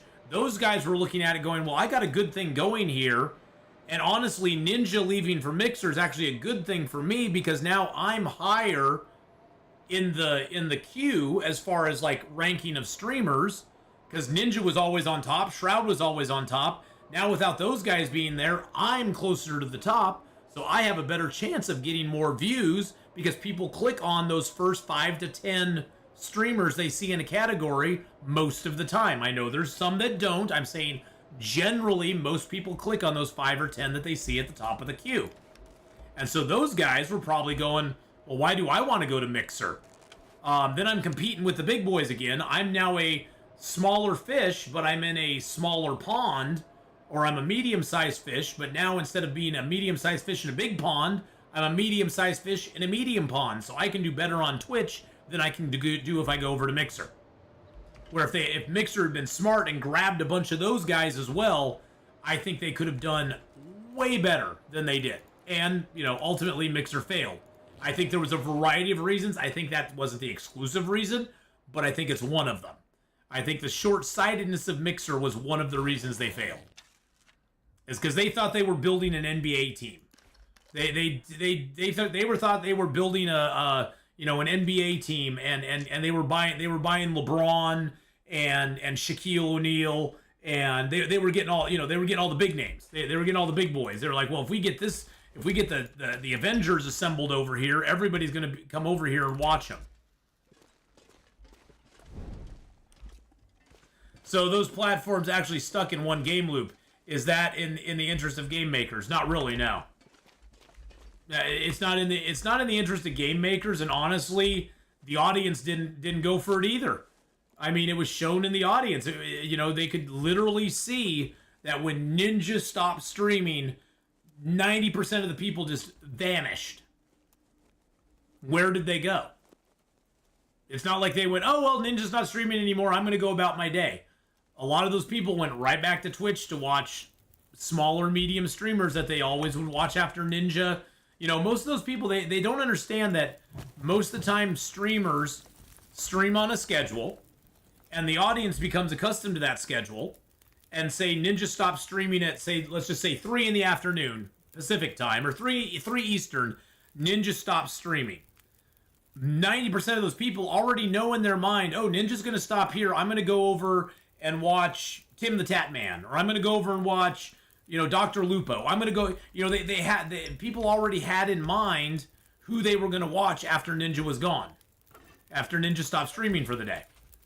And most of those people were not on Mixer. Most of them were back on Twitch. And people are creatures of habit. That's why getting Ninja over there drew such a large number of people, is because people wanted to watch Ninja. They're creatures of habit. They want to watch Ninja. And so they go over and watch Ninja. But what they failed to realize is after they got done watching Ninja, those creatures of habit went back to doing their habit, which was watching somebody else. And they didn't take that into account. The dream team doesn't always win the day. No, it doesn't.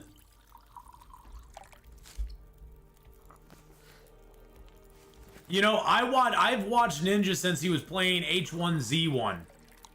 That's how long I've been watching Ninja, since 2016. I find him an interesting character. Is he my favorite streamer? No, but I'll flip him on every once in a while to see what he's up to. He's very good at the games he plays. He's very good at first-person shooters. He's not... I think he's not as good as he used to be. There, I said it. But like us all, and Ninja's getting older. I mean, first-person shooters are a young man's game. First-person shooters are definitely something you kind of age out of after a while. You just don't, you aren't as good as you used to be. Now, some of that, though, you can overcome because you have a lot more experience. So experience does matter in first-person shooters. And Ninja is one of the people who has a... Ninja has a uncanny awareness. You know how sometimes you guys will watch me and you'll be like, how'd you know there was a wolf over there? And I'm like, because I heard his footsteps coming towards me. And you'd be like, how the frick did you hear that? Ninja has that kind of awareness in first-person shooter games. He's played so many of them, he knows where people will most likely be. He listens, he hears things, he takes the audio, visual clues. He catches, he has very good situational awareness in a game that is super, super chaotic. Because that game is super chaotic. That's a long time ago. I met you in 2017. There you go.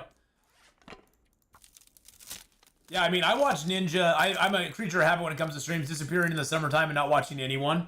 Yeah, exactly. I mean, that's the thing is like, we all have those habits that we fall prey to. And Mixer did not take that into account. They just didn't. They just thought, like I said, they thought they were buying the dream team and that everybody was going to come to their platform to watch them. Which for a small, brief moment in time, they did. But then they all left. And that wasn't enough to sustain their platform. Because again, the bean counters are in the back going, we aren't making a lot of money on this. We're making money during this small little period of time, but the rest of the day, we basically are losing cash every second. And it wasn't enough to keep them going. 97, 29. We are heavy. All right, we are a little bit heavy. We got a lot of sticks. I could leave those here for our return trip, though. You've never seen Ninja. He's one of those guys. He's very bombastic. He did a lot of fun, wacky stuff back in the day. He's a lot more tame and calm nowadays than he used to be. He also, once he started getting advertisers, he went family friendly. The old Ninja back in the day was rather crass. Let's just put it that way. He was a rather crass dude back in the day. Which, hey, that's fine if you want to do that on your channel. I have no problem. In real life, I swear like a sailor, too. Although I found... The funny thing is that I found that since I try to keep my stream as PG-13 as I can. I don't swear a lot on it. I try not to do that on my stream. And since I've started doing that, I found that I start to not do it in real life either. It's like I've made a conscious choice not to do it on stream... And then unconsciously, it's actually made me not do it in real life. You watch Sharduel playing Long Dark. Ah, Sharduel's such a great dude. Such a great dude. Isn't there an age limit anyways on Twitch? Yeah, it's, 13 or 14 or something like that? There's supposedly an age limit on Twitch. But, come on. Age verification never works. A 9-year-old can get on and age verify with his mom's credit card or something if he steals it. It usually does. I mean, kids are pretty damn smart. They get around age verification all the time. I mean, back in the day, we had to get fake IDs to get into bars, and we were able to do it. And that was with a real-life human, real-life looking at you, having to have a fake ID. I mean, now it's all digital. And I feel it's a lot easier to fool digital stuff than it is real life stuff. So nobody is naughty in your stream. Well, we're very, Beetle B, I crack down on that very hard and fast. I don't give people second chances. Not enough just to smile. I don't give people second chances when it comes to that. I figure, everybody at this point, there's no excuse to not be polite on a stream from the get-go. The internet's been around long enough that you can either be polite or you can be banned, one or the other. There's no room for, oh, I didn't know that you couldn't do that. Those kind of excuses maybe 10 years ago, 20 years ago would fly, but not nowadays. Not nowadays. People know better. Okay, let's see what percentage we have. That's 100%. I'm gonna drop the 83 here. Wow, we got a lot of sticks here, don't we? Ban who? You'll ban them? No. There's nobody that needs to be banned. I'm just saying, you know, it's sort of like what Twitch should have done. I pretty much have a zero tolerance policy on my channel. I see something that I feel is egregious or sort of is against my personal terms of service, and I just ban the person. I don't argue with them about it. I don't, you know, don't check to see if they're doing, you know, what they really meant. I take them at face value and I go, hey, you know the rules. We all know the rules at this point. There's no excuse. Don't be a dickhead. It's like if you're a dickhead, I'm gonna ban you. That's just how it goes.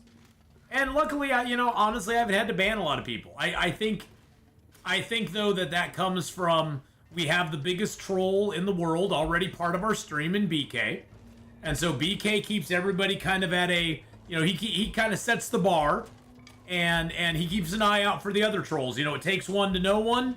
You know that old saying, takes one to know one. So BK he's my troll watcher. He keeps an eye out for him, and he makes sure that none of them hit.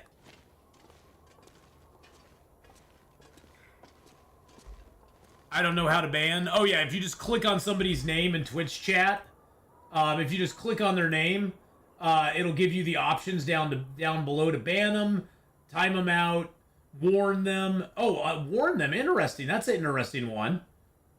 I've never done that before. I wonder what that does. What does the warning one do? Hold up. Let's see. Warn. Please keep chat respectful. Send warning. Hey BK, did you get that? I just want to see if that worked. What does that look like on your end? How did that look on your end, BK? I can practice on you, Joshua. I haven't needed to ban anyone. Yeah, no sex, no politics. Exactly. Yeah, I mean, reality is everywhere right now. And yes, I'll get a little political every once in a while, or I get more social commentary than anything else.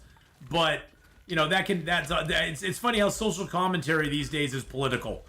If I had known that if I had known back in the day that George Carlin was going to be the greatest political commentator in the world, and he's a freaking comedian, you know, on my end I could have reported you for things. So don't abuse that.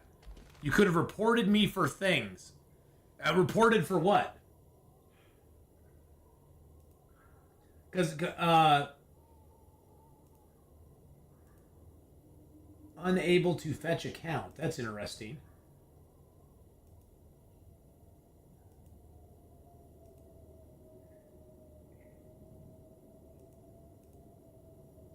So that's interesting.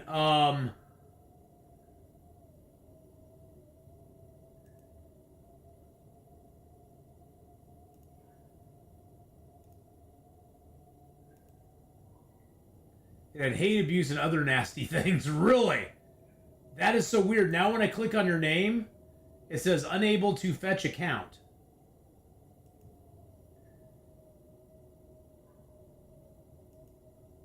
Oh, now I can do it. Oh, that's weird. So Warren BK.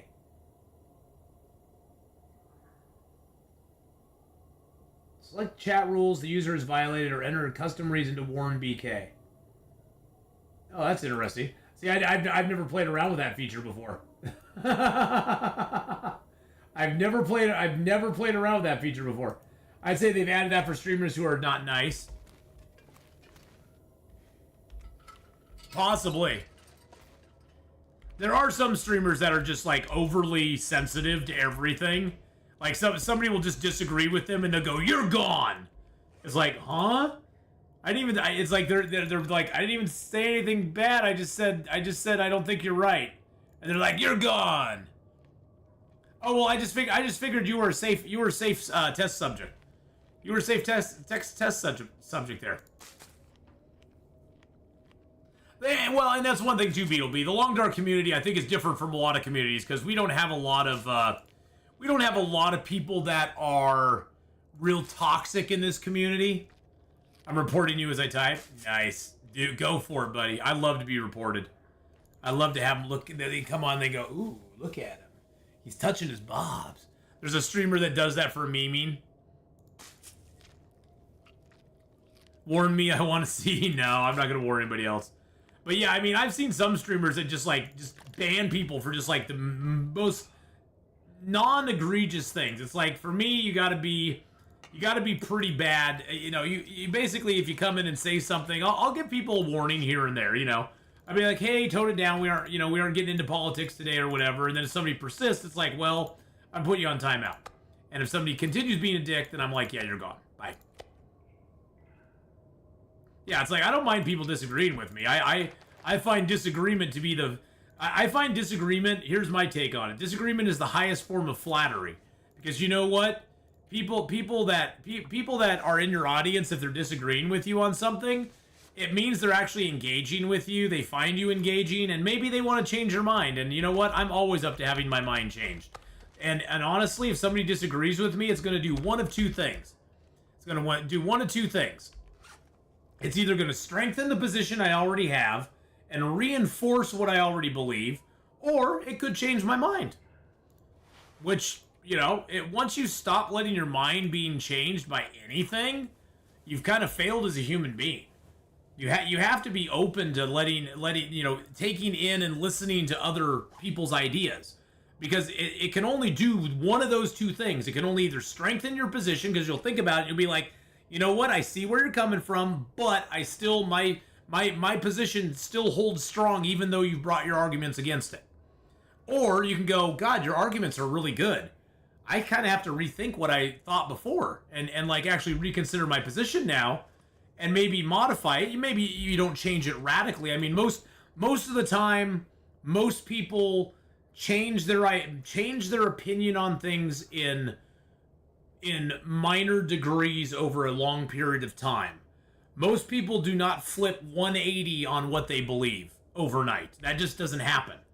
Because we've either been raised with that, we've either developed those ideas and thoughts over you know, the last 20 years or 30 years or however long we've lived our life, because most of our opinions and the things we think are they're a amalgamation of our experiences, what we were taught, what we've observed, what we've thought about, and that is something that over a long linear time scale, they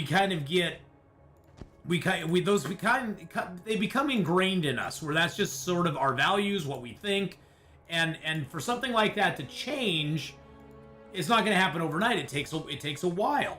It takes a while for your mind to actually kind of go through development and change its thoughts on things, and that's good. I mean, it's good that we don't change overnight. It's good that we kind of go through this whole process, because we can look back on it and go, I see how I got from point A to point B to point C to point D. You can look back on your entire life and kind of trace out where you started to, you know, where those beliefs that you have today came from.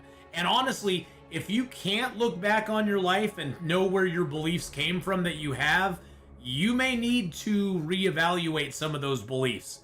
Because I think a lot of people these days, they believe and they don't know why they believe. They believe in something because they saw it on TikTok, or they heard it from a friend, or they heard it from a podcast, or they don't even know why they believe it, yet they do. And with a couple of quick questions, it becomes very apparent they don't really believe it. They just, you know, heard it somewhere and they're respouting what it is. That's why I always love, though, people challenging my ideas, challenging me, making me think about stuff, because I want to think about those things. And probably I'll be dead when I'm not thinking about those things anymore. So, some people are offended by, oh my God, but they say Merry Christmas. I say Merry Christmas. I say Merry Christmas all the time. You can't take Christmas away from me.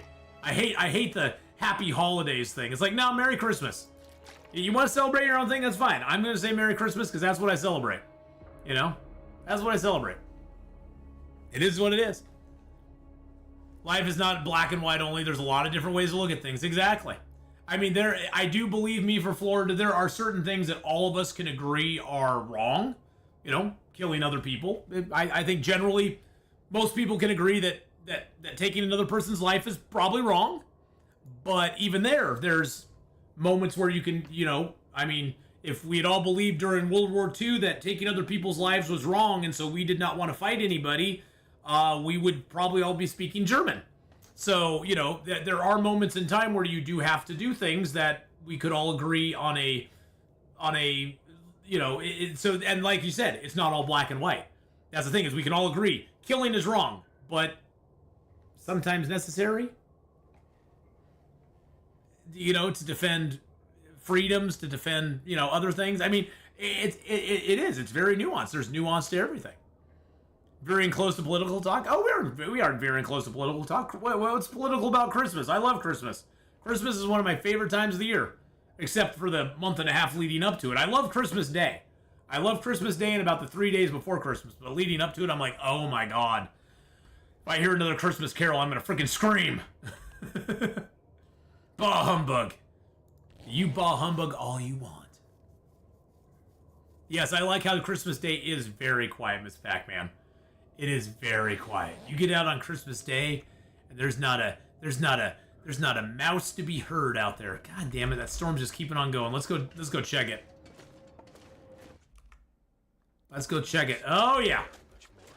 You got a wee bit of a blizzard out there. Oh, let's grab that stick too. Wee bit of a blizzard out there. Conversation gone wild. Oh, it always goes wild. That's what we do though. And did you know that Kimi Oda has played Long Dark for over 16,000 hours? I had heard that, yeah. Kimi Oda makes my 7,000 hours look like chump change. That's why he is Kimi Oda. Because he is the master of all things Long Dark.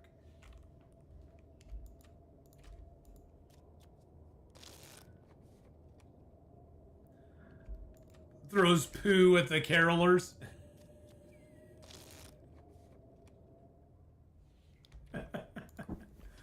Did you light the bag on fire though before you threw it, BK? That is the real question.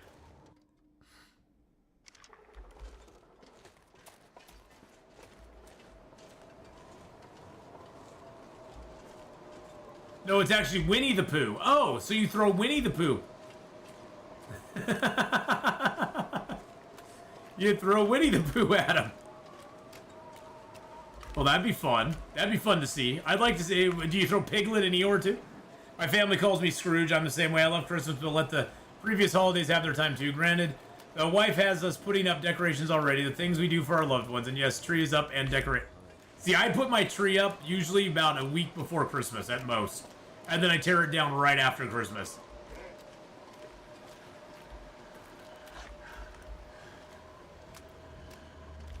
Why, I do need a little bit of food, buddy. Could you come over this direction for me? Because there's a big wind blowing that way, and I don't like it. I need you to come right over about in here somewhere. There we go.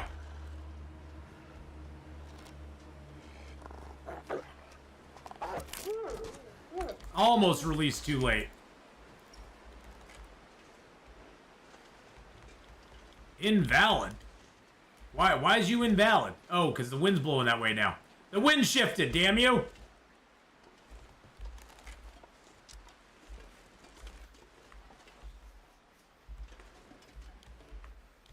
It's too windy to start a fire there, okay. So we need to go over here, behind a tree.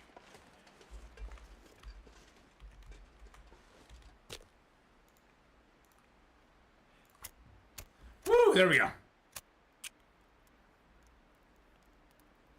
I realize a lot of parents' views on things are not mine. They just like living in a box. Well, yeah, I mean, you know, it's one of those things, Jacques Cole. You can, you know, but that's one of the beauties of being a human being is that you can look at your parents' values. You can decide, you know, it's a good base to start from. It's not the be-all, end-all of everything. You know, I as I've gotten older, I will say I have come to value my parents' opinions a lot more as I've gotten older, and maybe that's just me getting older. That I've kind of gone, yeah, you know, I may not like all the stuff, but I realize a lot of where they're coming from now.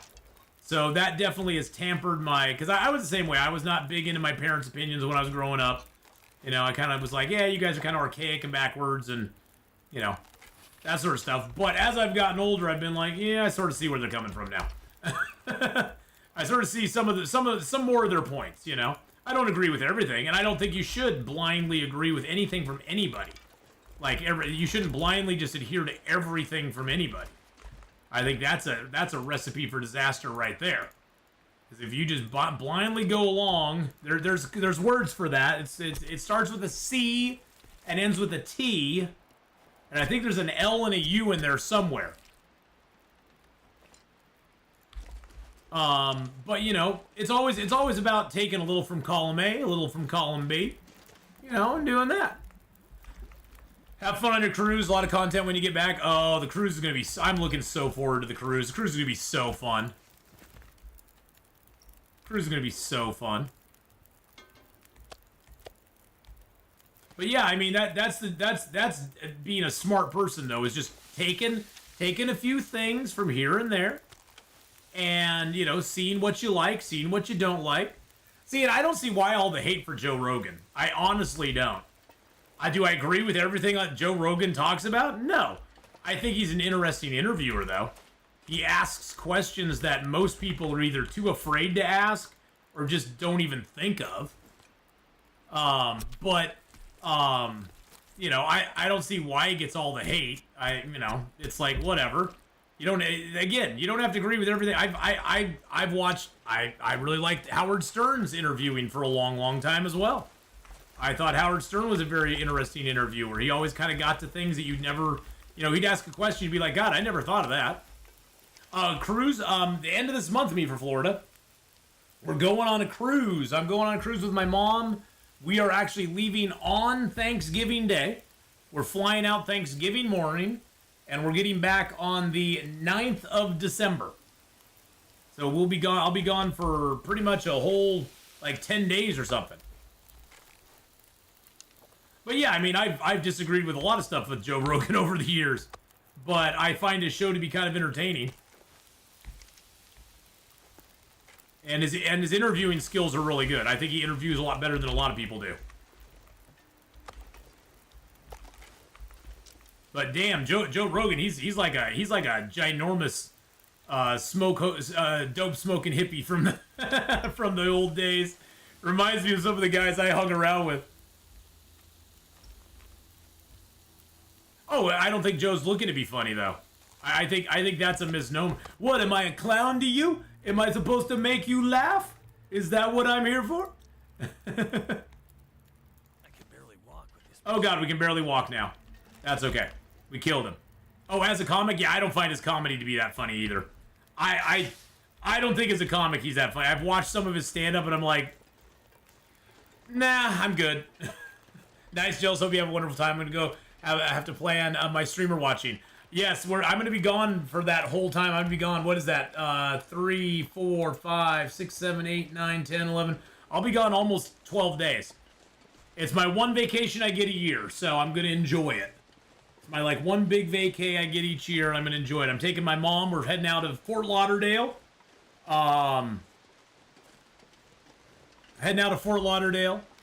And, you know, it'll be fun. We're going down to the Bahamas. We're going down to Puerto Rico and Dominican Republic. A day in each of those places, too. So it'll be fun. I'm going to love it. But yeah, I just don't find Joe Rogan funny. I know some people probably do. But I don't find... There's a lot... Honestly, there's not a lot of comedians I find funny. Especially the ones that try to be... I don't know. I don't know. It's hard, you know, comedy again is very subjective. What some people find funny, other people don't find funny.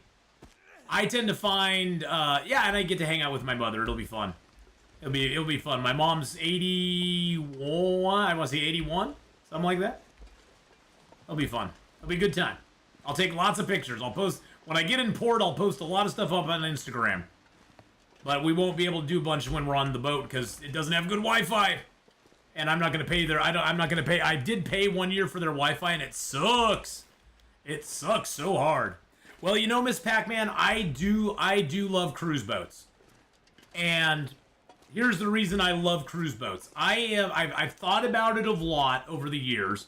Because in my lifetime, I've probably taken a good 30 cruises plus.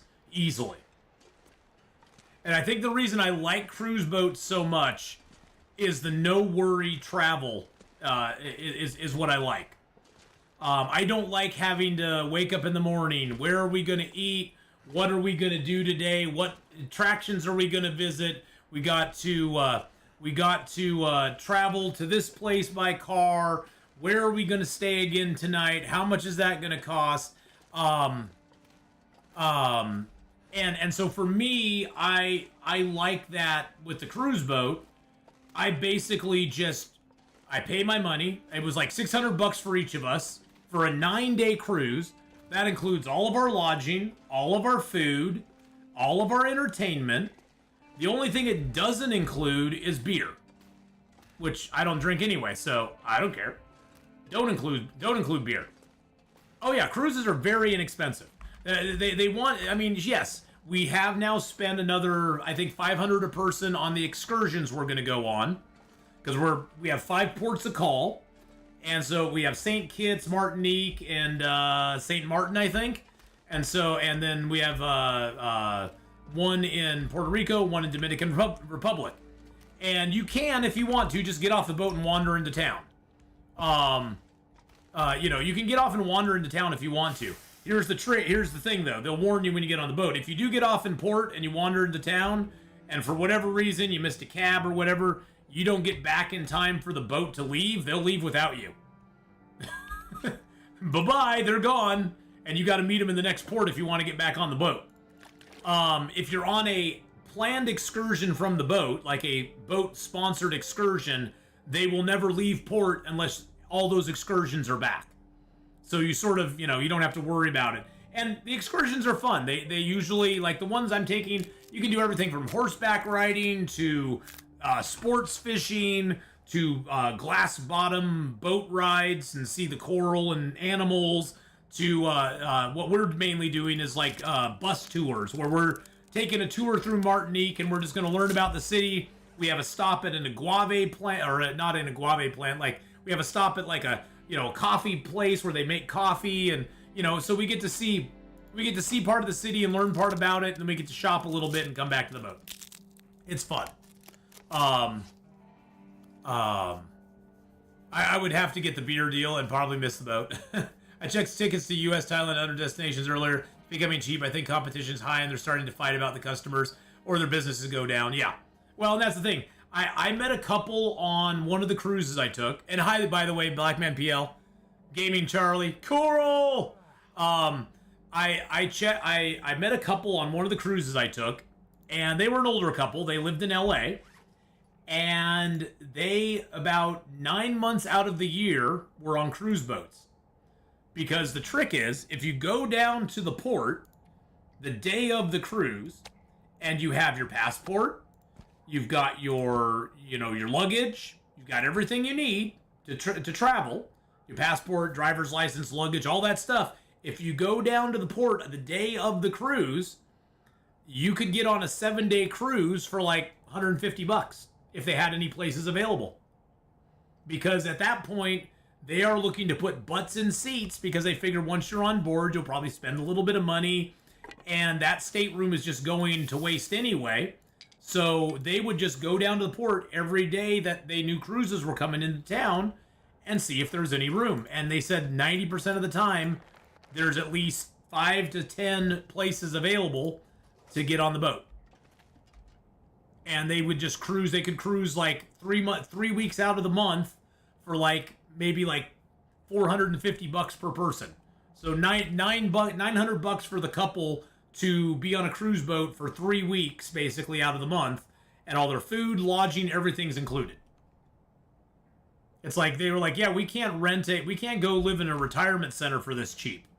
And on the boat, we have all this entertainment. We see the same. They a lot of times they see the same staff, because most cruise boat staff stays on a boat for like 6 months. Most cruise boat staff does a 6-month stint on the boat, and then they go home to the Philippines or wherever they're from for the other 6 months. And so they would see the same cruise staff over and over again. And so they'd actually like become almost like friends with the cruise staff, and be like, "Hey, Mr. and Mrs. Jones, you're back on the cruise. How you doing?" You know? And so they would actually get, they'd get to know the cruise staff. Funny thing about it is that when I was really doing a lot of cruises back in the 90s, my brother and I had similar experiences with that, because we would see the same cruise staff as well, because we were going on cruises like once every 2 or 3 months. We'd go on a 7 or 8 day cruise. That's back when I was making really good money and had a little more freedom to do that. But yeah, we're just gonna sleep here for like 6 hours, 7 hours. Where are you from? Thailand and the US are kind of equal in expenses for travel for me. Going to the UK is dirt cheap. Well, a lot of that, Miss Candela, is where you live. Like, for me to go to the UK would be very expensive. It's not that cheap in Nebraska. I have to fly each way, never seen the high seas. Yeah, that's the thing, is the main reason I don't usually do cruises out of Florida is I live in Oregon. It's a lot cheaper to fly Oregon to LA and get on a cruise boat than it is to fly Oregon to Florida and get on a cruise boat. Because Oregon to Florida, our round trip tickets were about, I want to say they were about $500 a person, or maybe $400 a person, something like that. They weren't cheap. But to fly to LA, $100, couple $100 for a round trip ticket, not a big deal. By the way, have I told you I was in your country for like 8 days? I think you mentioned that at some point. Hey, Jackal, have a good one. We'll see you later on, buddy. But yeah, I've never, but yeah, depending on where you are in the world, it definitely can be, it can definitely influence the cost and where you're going to go. Because some parts of the world are a lot cheaper to go to than others. Let's go ahead and eat some more of our meats. Because a lot of it's just the travel to get there more than anything. We have a cyclone bomb coming through BC tomorrow night, just going to mess things up. You probably get that weather too, Ath. Well, Oregon might get that weather. The Willamette Valley doesn't get a lot of real bad weather, to be honest. We get pretty stable weather here for the most part. Yeah, it looks like the rest of this week, all the rest of this week, rain, and the highs in the high 40s, low 50s, lows in the low 40s is what it looks like from today to next Tuesday. Now, of course, that could change, of course. But the Willamette Valley, the thing you have to understand about the Willamette Valley, first of all, we're a valley. It's in the name. We have the Cascade Mountain Range on the east side of us. We have the coastal range on the west side of us. And we have this valley in between that gets protected from stuff from both sides. The east and the west weather hits those first, and we kind of get the runoff. We do have the Columbia River, which is the river that separates Oregon from Washington. And the Columbia River is probably a good quarter-mile wide, I guess. And so a lot of weather, if we get bad weather, it generally comes down the Columbia and then into the gorge. Because most of the bad weather will usually hit the Cascades and fall off onto them instead of us, or hit the coastal mountain range and fall off there instead of us. So we kind of get the real bad weather we get will usually come down the Columbia River Gorge. It's funny that I paid no attention to the long dark part of the stream. Where are we and how do we get here? We got here. We came out of Forsaken Airfield. We went in Transfer Pass. We are now into the Far Range branch line. We slept here overnight. Got a little bit of our health back. We're back up to 61%. We don't get a lot of snow. We get snow maybe once a year, maybe 2 times a year at most, and it usually is here for about 2 days and it's gone. If it lasts for much longer than that, it's kind of it gets a little wild. Yeah, usually our snowstorms are very few and far between, and pop in and pop out. Yeah, we live in a bowl. We live in a bowl for sure. Yeah, today we've kind of gone off the rails. I've gotten very chatty today. I don't know why I'm so chatty today, but we're just chatty today. We're chatting about everything. And it all started because somebody, I'm not going to say their name, Kenneth, but somebody started a whole thing about, or somebody asked about the whole ad apocalypse thing here on Twitch. That's how it all started. It starts with a little pin drop, you know, and just goes from there.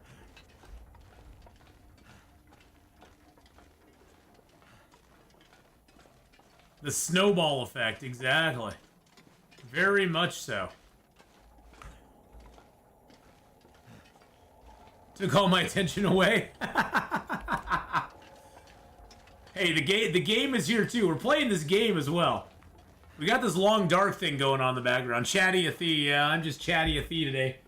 Chatty Cathy. I didn't go out and drive. I didn't go out and drive last night, so I think I'm chatty today because I didn't get to chat with people last night. Yeah, that ad apocalypse didn't add up. Well, I mean, for them it's an ad apocalypse. For the rest of us, it's Twitch's comeuppance, and we don't care. It's Twitch's comeuppance, and we're like, it doesn't affect us in the least little bit. In a month that I stream, in a good month, like a really good month, I may make a couple $100 off ads. In a bad month, I'll make like $80 off ads.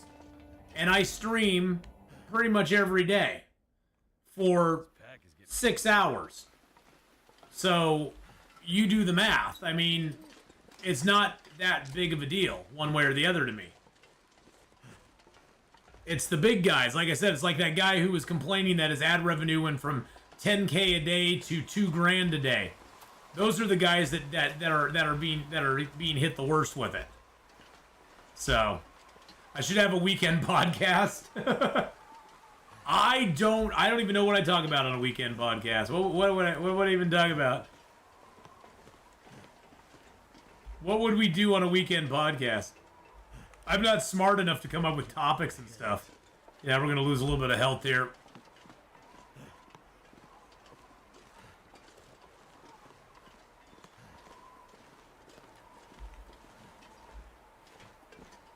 You tune in for We Had Atheenon podcast. Hear me just ramble. Hear me just be a rambling fool. That would be loads of fun. I'm pretty sure...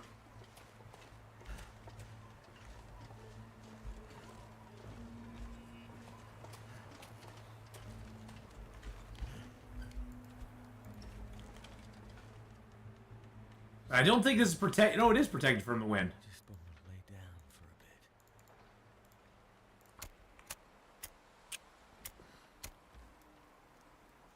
a bit. I wish I could barely afford the grocery store these days, yeah. It is getting pretty spendy out there. Come on, little fire, light up. I'm losing health here, buddy. Alright. Gonna chill out here for a second. Hopefully get warmed up. There we go. Perfect. Eat a little meat. Turn off the night vision. You don't need that anymore.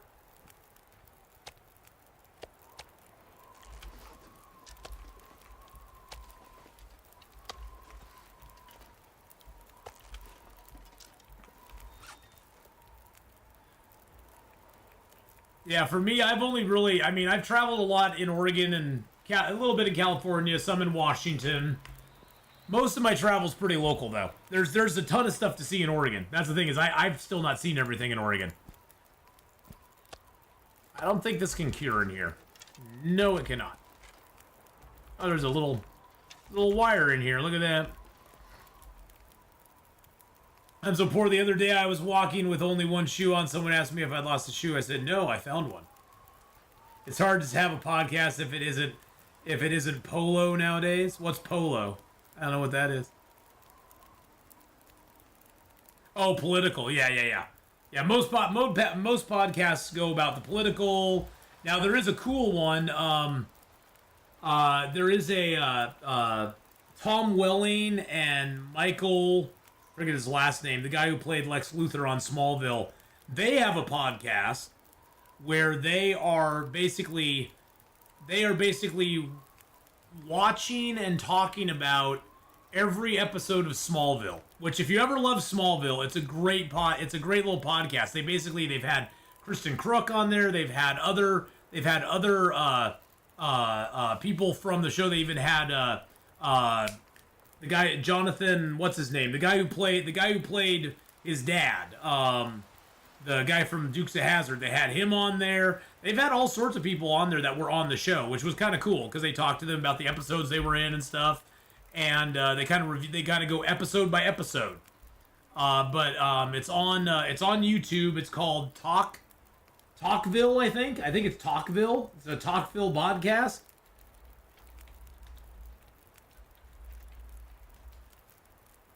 Yeah, Talkville. Yep.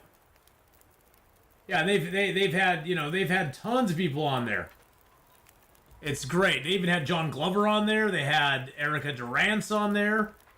So yeah, if you ever liked Smallville back in the day, Talkville is really cool. Talkville is pretty damn cool. They've done a good job with that podcast, or the Talkcast, whatever you want to call it. And they do review the episode, and they actually have somebody in the room who's who's kind of a Smallville normie who's never really seen it before.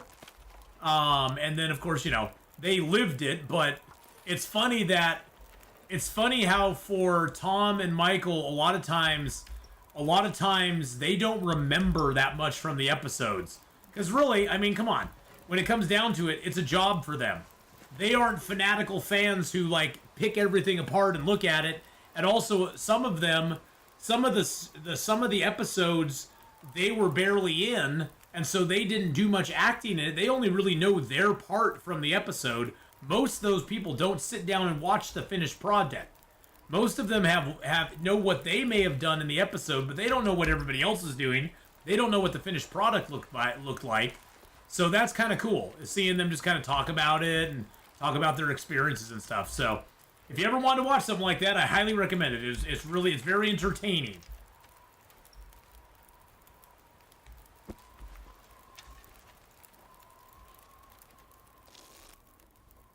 Looks like a new day is dawning. Do love this little train car. Totally protected from the wind, it seems like. Especially if you build back over here. I don't think there's a way, and you close that door, I don't think there's a way this can get blown out. I don't want to say it's guaranteed it will never blow out, because I've never tried that. During a really bad blizzard or something.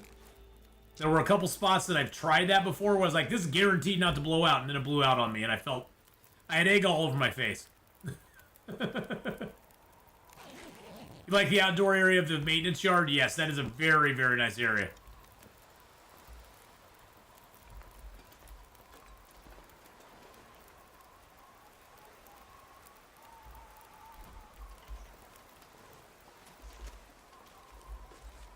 And we are going back to the maintenance yard right now.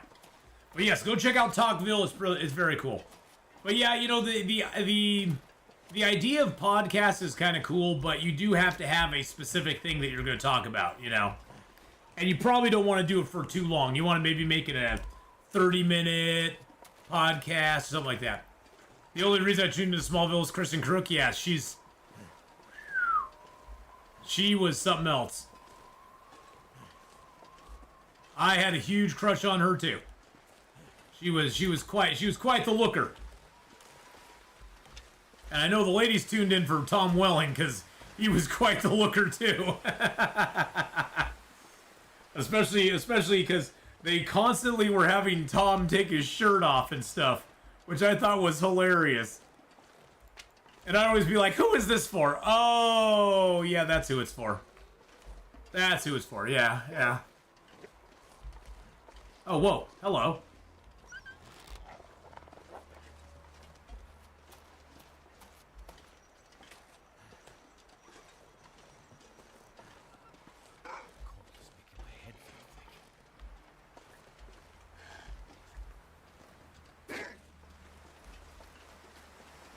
Yeah, let's just get inside. We're cold.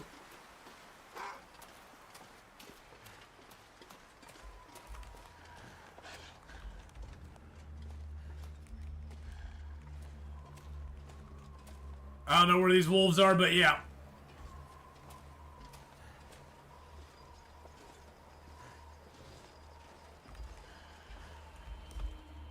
Yeah, and honestly, I was kind of a fan of Allison Mack, the girl who played Chloe, but she kind of went a little wacky. She got involved in that cult where they were branding girls' stuff, and she was recruiting for them, and that was a bit weird. Weird. It was a bit weird. Hey, buddy, you want to come over here? Hey, bud. Gotta hang the pork chop around my neck to make you interested, huh?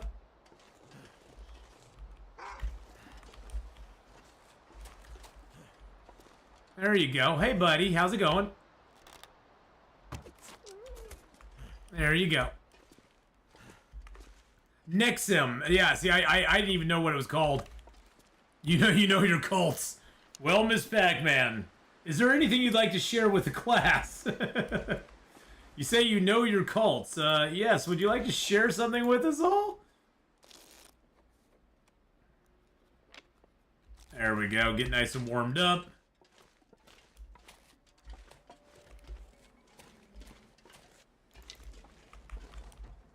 Go retrieve our arrow. Nice thing is you can snipe wolves from here too. You can snipe them from right there as well. Now we do have, I think we have some hides and stuff curing here. We are going to make a travois here. Because we should have everything we need for it. Got the guts, I got the maples. I don't know as if I have the deer hides. They may have been curing in here though. I'm pretty sure I left some stuff behind here. Deer hide. Yeah, baby, let's go. Cure bear hide. Very nice. That's another half a bearskin coat right there. Drop you down. Grab you and you.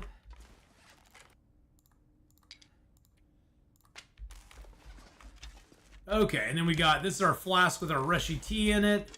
Let's see what else we got here. I definitely probably want to take those with me. Let's see, I think I need I need 2 wires and 3. I got the 2 wires. I need 3 of those to repair it. Those are just extras for right now. Sewing kit. There's all my ammo. I got 6 acorn grounds in there. I got a few burdock root in there.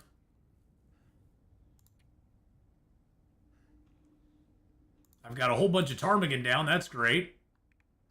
Grab 5 of that. That'll help out. That gets us back up. 15.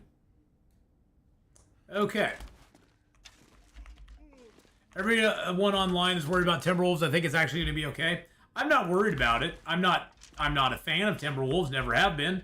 But I'm not worried about it. I think it's going to all be okay. The thing that people, I think a lot of people BB are just seeing there's going to be Timberwolves in other zones. That's all people have latched onto, without reading the rest of the sentences, which say these Timberwolves will share spawn points with regular mobs.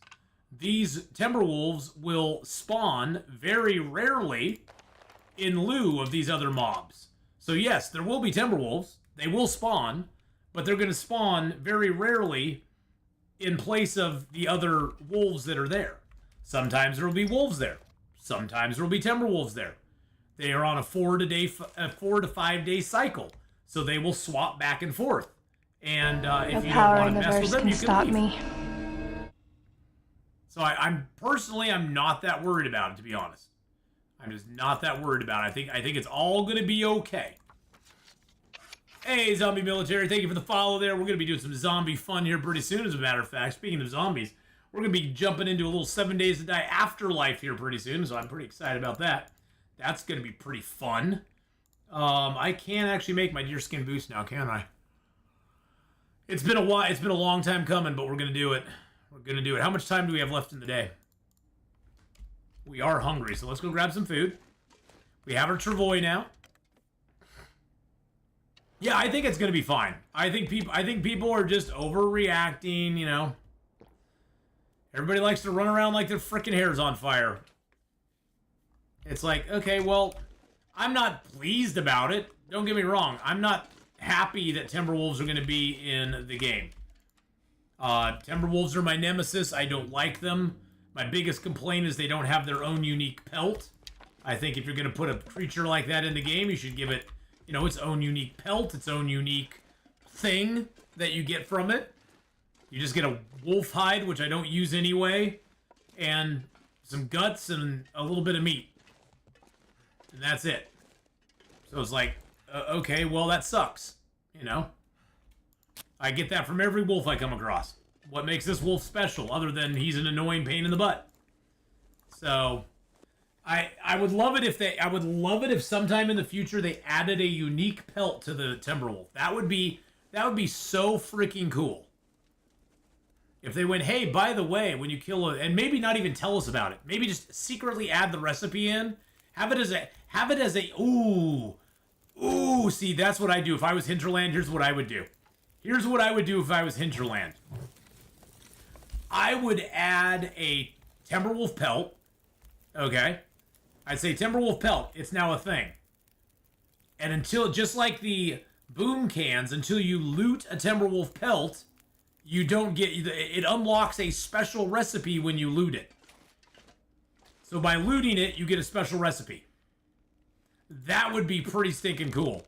That would be a way they could sneak it in and nobody would know until somebody killed the Timberwolf, went to skin him and went, wait a second. What is this pelt he's got? And then people like loot it and they go, oh my god, it just unlocked a Timberwolf coat or unlocked Timberwolf pants or something. Because we have enough coats. Let's be honest, we have enough coats. Wouldn't you love to see some big shag Timberwolf pants? That would be freaking awesome. With some, they'd have a little bit of ruffle on them. Oh, that'd be so hot. I would wear those all the time, even if they weren't that great. If they just look good, that would be so cool.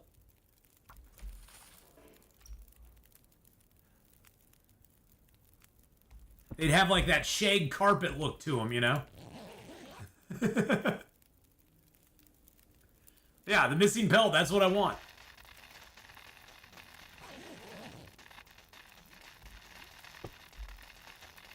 Timberwolf quiver, I'd be down for that, yep. This gear's starting to slow me down. Luckily, the live wires are pretty easy to avoid in here. Yeah, Timberwolf quiver would be cool. Or just, yeah, or even just have a second use for wolf hides in general. Because honestly, at this point, I don't even bother with wolf stuff. It's like, it's just not, it's not worth, it's not even so much that it's not worth it as far as like the hides aren't worth it. It's the time to construct it.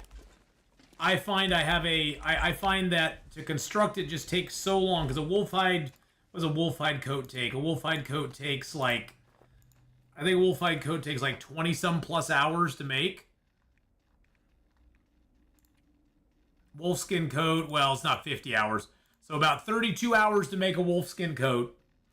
It gives you a 4-4. It's 4 degrees, which is great. But I'm only going to wear it on the inside. And so I'm going to gain 1.5 degrees in temperature. So for 1.5 degrees in temperature, because I get nothing else off of this jacket from wearing it on the inside. I don't get the windproof, the waterproof, the protection. I do incur the sprint and the weight. But a Mackinac jacket's 1.5 degrees less than the wolfhide cloak. And it also doesn't lower my sprint by 15%. And it doesn't weigh 3 kilos. It weighs half the weight, and it only does 5% sprint instead of -15. So, and I'm bearskin coat dude. I wear the bearskin coat on the outside. That's my bag. That's my game. So I'm not ever going to wear the wolfskin coat on the outside. So having a pair of wolfskin pants would be really cool. Because then you could have deerskin boots and wolfskin pants. Or do wolfskin boots if you want. Do wolfskin boots. That'd be cool. I'd be down for wolfskin boots. That'd be kind of neat. Let's go check out this here.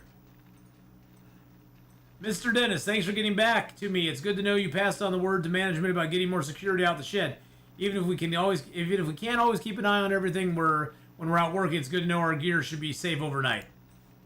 I think that may be another memento I got here.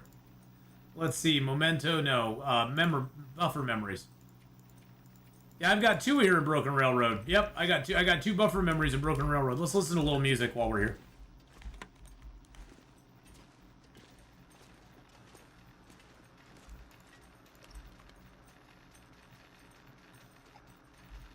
Gotta get home, me from Florida. Have a good one, man. Have a good one. We'll see you later on. Don't do anything I wouldn't do unless you want to. I will always do things. Things and stuff, my friend.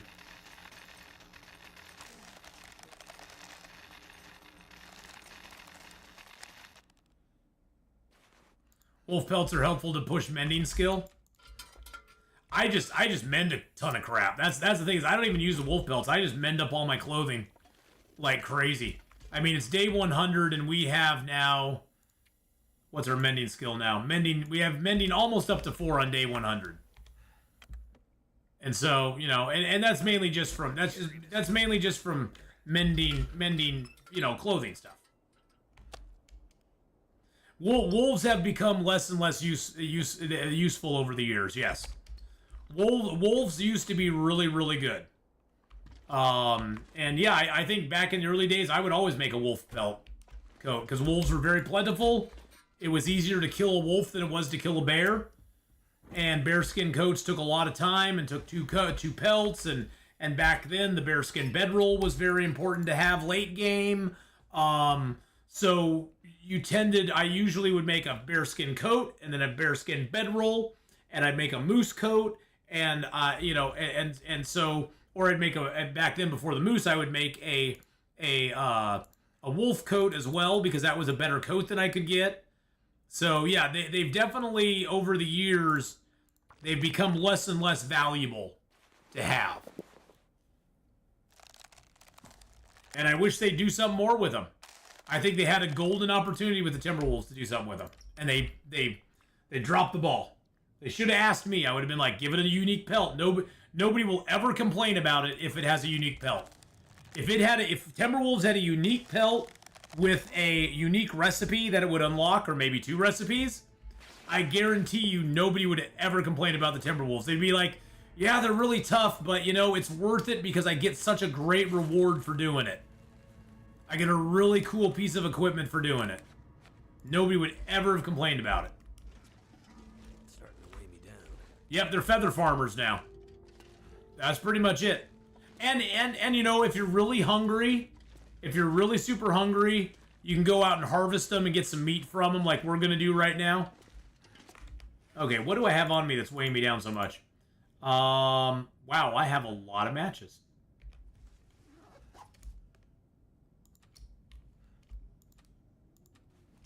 I got 104 matches on me right now. That's crazy. Crazy talk. All right, all the clothes we're wearing, I think it's all our tools and stuff. We got a lot of tools and stuff on us right now. Let's go ahead and drop some of these hides into the bin here. Put you away, so I don't want to do that. Howdy, Nana. How are you? Okay, so we'll go with the bear hide. These are all cured, right? No. Not A through Z. There we go. Perfect. And I'm going to put you in there. And put you in there.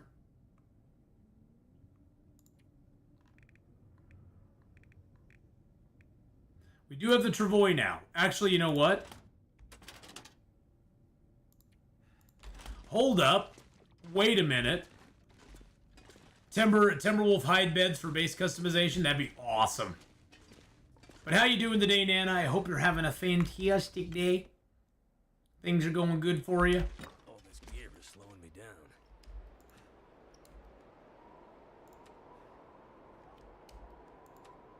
Where's the Travois at?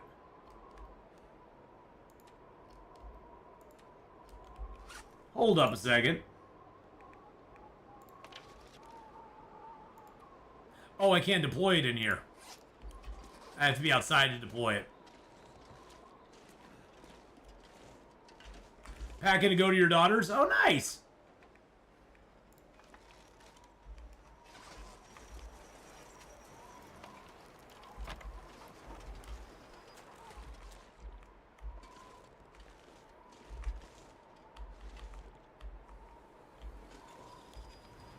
Alright, let's just go ahead and throw all these hides and guts in there.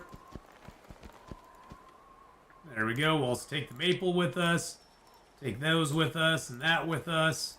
The burdock roots and all those with us. Alright.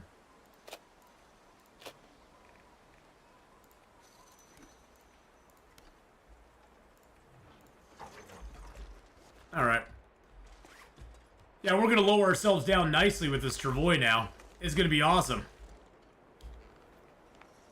We're gonna be styling and profiling with this thing. I can throw. Oh, I got 2 pry bars on me. Let's throw a pry bar in there. Let's throw the other pry bar in there for right now. Gun cleaning kit, a couple of these wires, all of the revolver casings, those and that. Throw a couple of crappy torches in there.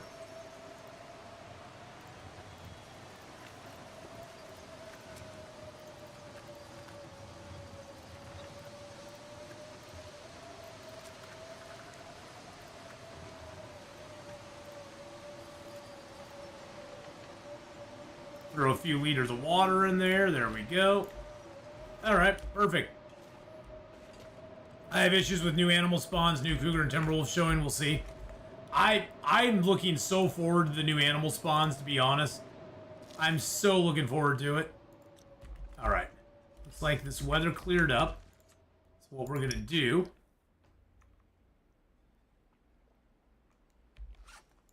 I don't have any wood on me. Let's go get some wood. We do need to build a fire. 2 weeks of fixes. Oh, they're gonna be patching the game for a while. Yeah, there's gonna be anybody who thinks that this is just gonna go through swimmingly and there's not gonna be any patches. They're gonna be patching it for a while. See, I'm expecting the drop on the 5th. I'm hoping it's gonna be on the 9th or the 10th, but I'm expecting it on the 5th. I hate that, but I'm expecting it then. Hey, how's it going? Tokuriki. Tokuru? Tokuriku. I probably pronounced that. I was trying to look at that and try to get it. I probably screwed that up big time. But how you doing, man? I hope you're having a good day. Let's go ahead and just start a fire here.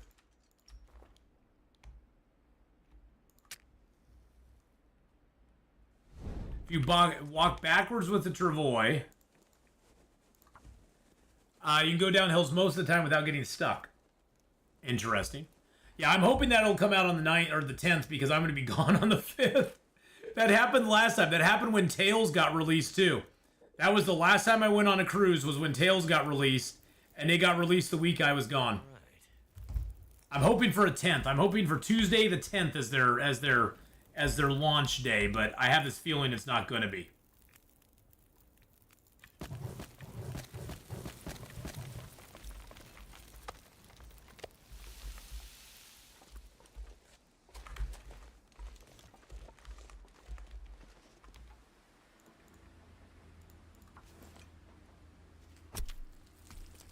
See, like this little bubble, we need a little food.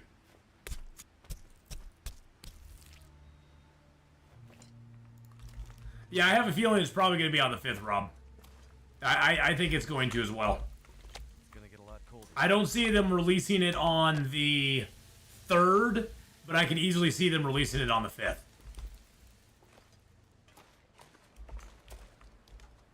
My guess is it's probably going to be either the 5th, the 10th, or the 12th. Those are probably the 3 most likely days for them to release it on. Is one of those 3 days. Me, I'm hoping it's later. But I have a feeling it'll probably be sooner.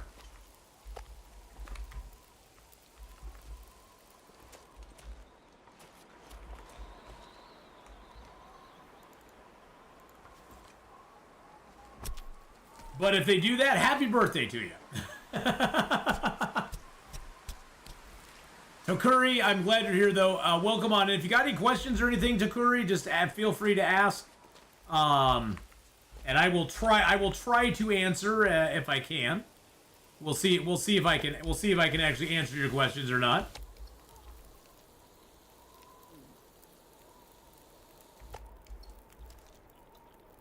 I think the 5th is when they'll have the first countdown to the next countdown. Not sure why I feel so tired. Probably. You're probably right.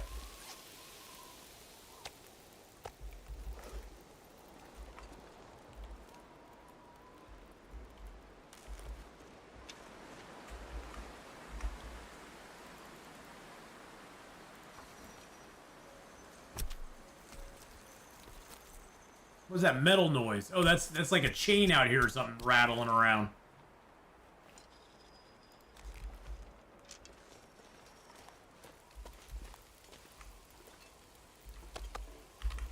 All right, 31 minutes till that's done. All right, so here's what we're gonna do. Put those off the fire. Put yous on the fire. Fire's got 1 hour left. Let's sleep for an hour. Woo!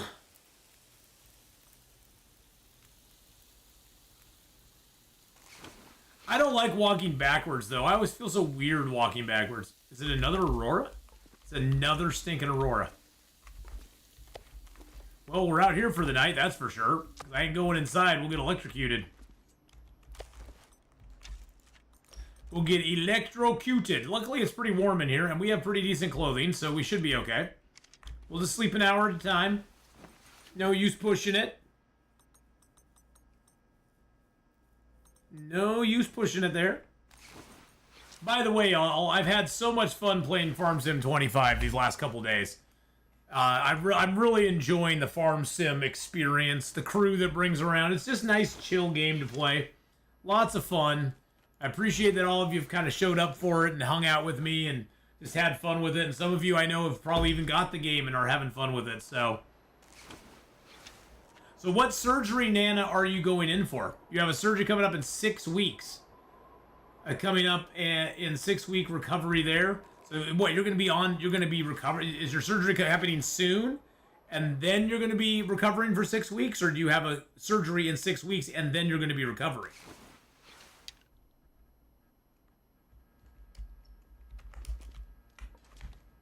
Oh, this is another one of them. It was clear they had tried to fashion a crude splint for the patient's legs. It was ineffective. Okay, interesting. So is that part of the same buffer memories? Yeah, that's part of the same 9. So we've got 2, 3, and 8. Interesting. Oh, okay, okay. Gotcha.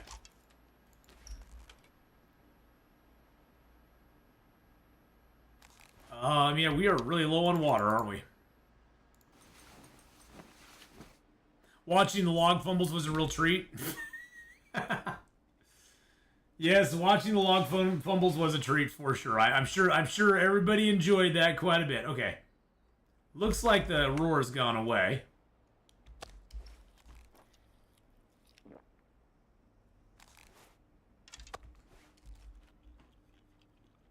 Nom nom noms.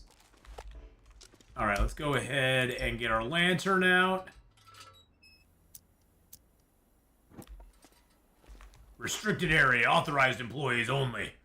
I may not be authorized, but I'm coming on in, baby. Now, we do have our arrowheads, and our feathers, and our guts. I'm going to grab all those and all of our birch. I don't really need that stuff right now, which is nice. That deer hide's getting nice and cured. See if there's anything else in here we want to take with us. That for sure. That for sure. I'm going to take the rest of my ptarmigan down because it doesn't weigh very much. And I'm going to take some cloth.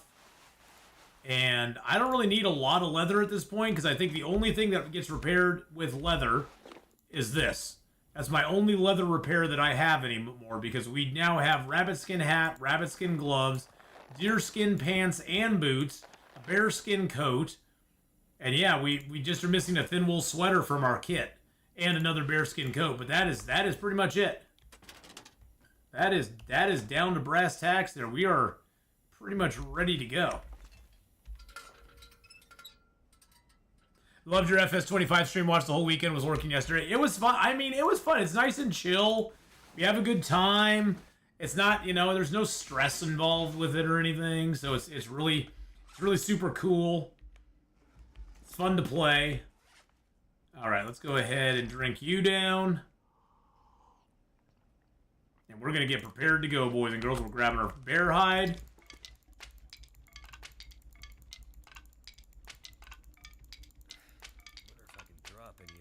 Shushabai. Grab a couple books. Grab my grow well because we do need that.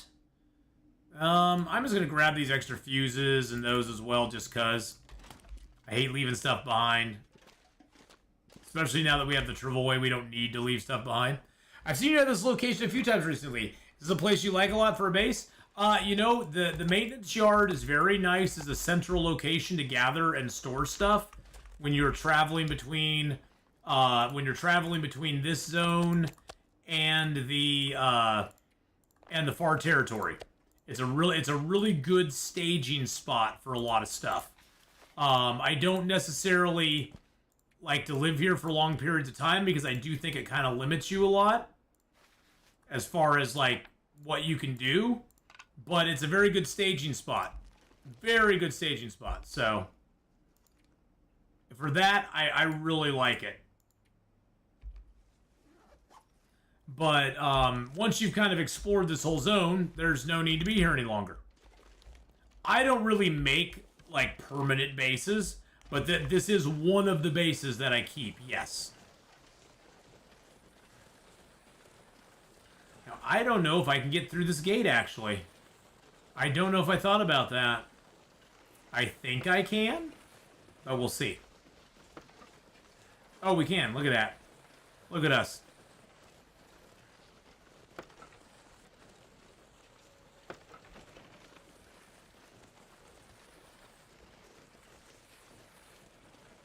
Not big on watching farm sim games, mostly because I work on a farm at least 4 days a week.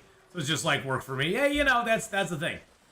A joy on your face the moment you found out you can move the Karcher. Is that the sprayer? Oh God, I was so thrilled. That was like the biggest thrill I've ever experienced. But yeah, usually Tokuru.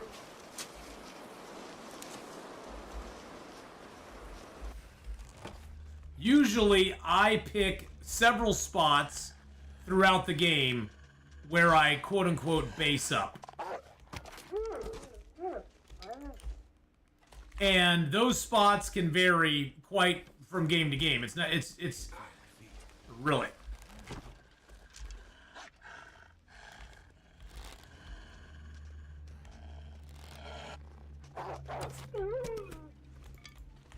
Those spots can vary depending on what game it is, you know. Sometimes I'll you know, hole up in this building or that building. But you know, if you ask me zone by zone, I can pretty much tell you like Broken Railroad Maintenance Yard I think is one of the best bases. The sprayer, yes. You know, in Mystery Lake you got several things to choose from. You could go Trapper's Cabin. You could go the Mountaineer's Hut, or not the Mountaineer's Hut, but the Mystery Lake Camp Office. There's lots of places you could go there. So we're negative 15. I didn't want to do that.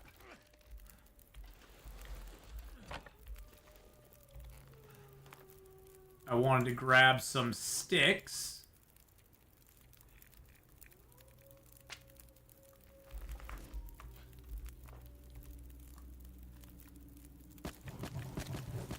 So, you know, there's different things in each zone. Do I have skis? Oh, no, I have the Travoy. I have the Travoy with me. So, depending on what zone you're in, you know, it can vary where you want to base up. You know, something like Pleasant Valley, I usually go with, like, the farmhouse. The farmhouse. Hey, Crispy, thank you for the 5 months, buddy! So, yeah, I usually go for the farmhouse in Pleasant Valley, or maybe, you know, Thompson's Crossing is now pretty viable. I don't like Thompson's Crossing as much because it's not so centrally located. But if you're coming in from, you know, Coastal Highway, Thompson's Crossing is really nice because it's right there.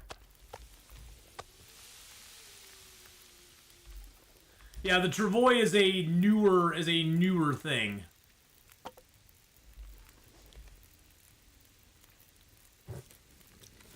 This is the problem getting out of this zone.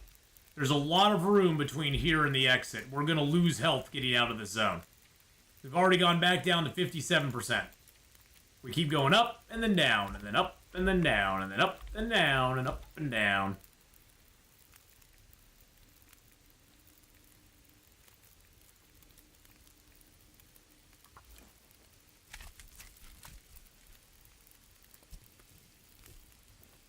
The nice thing about the travois is you can load it up with 75 kilos of stuff and carry it around behind you. The bad part about the travois is that once you're carrying it, you basically don't have use of your hands. You have to drop it if you want to do stuff. And it does wear down pretty quick. But, as you can see, we got 26 extra kilos of stuff in the travois right now. And that's good.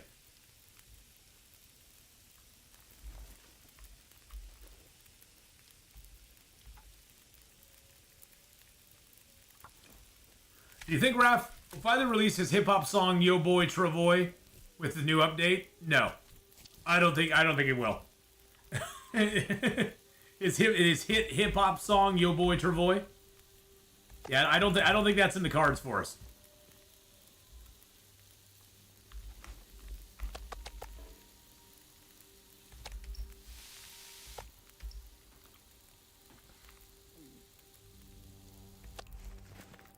The way I look at it, the travois is great for a couple things. It's great for getting out of a zone like this where you want to carry more stuff with you than you have room to carry it. It's also great for if you kill a moose and you want to harvest them and get the bags, you can put the bags in the travois, haul it back to where you want to go. And you can carry all the bags in it. You don't have to worry about carrying them one at a time. My main base is always in PV Farm, but store some food and water in Town Hall for unplanned breaks. Yeah. And that's the thing you can do. I mean, I don't play the base up game with Long Dark because I look at it as I'm traveling from point A to point B 99% of the time, and I just want to get around. I don't want to be stuck anywhere for any great period of time.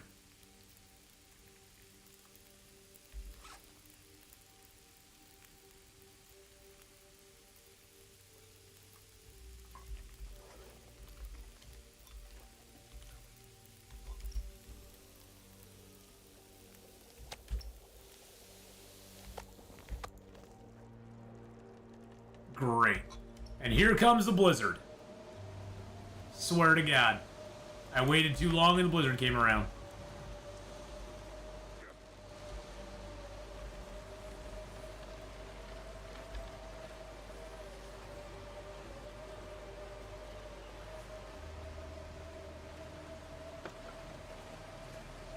This blizzard may just kill us. I'm trying to get out of here. I think I'm going to head back home. The blizzard's going to do us in. We're going to lose so much health trying to get out of here. We'll try to wait and see if the blizzard clears in a couple hours. And try to head out then. At least 2 of the wolves are down now, so that's good. It'll take a while for them to respawn. But, yeah, if we try to push all the way... If I wasn't playing with health as low as it is, I would try to push all the way to... probably the cave between Forlorn and Milton. But there's no way we're going to be able to do that with this blizzard going on. There's no freaking way.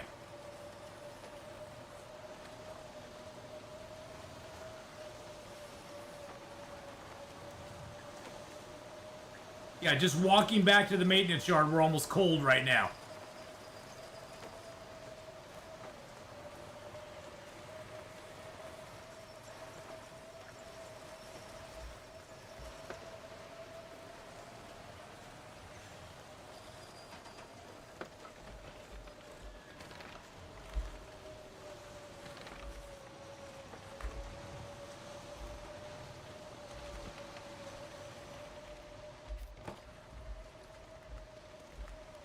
Yep. Nope. That. Yes. Even in here, it's cold. That's how bad that blizzard is. Nope. That's when you nope out, you admit defeat, and you go, yeah, that didn't work out the way we planned. Oh, I had a couple pieces of meat on me there still too, didn't I? Let's drink you down. Let's break a couple crates down in here. Get a little bit of wood so we can make some water because we're out of water now.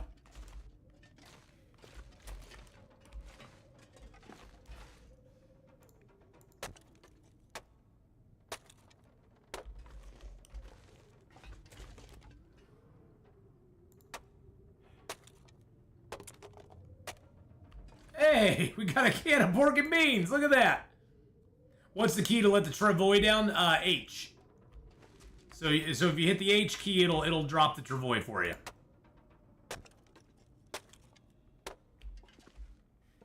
Oh, now the storm decides to pass.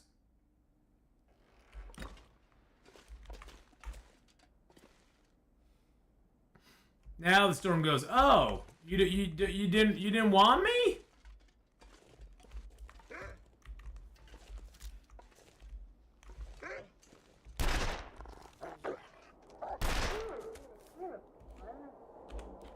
Suck it, dog.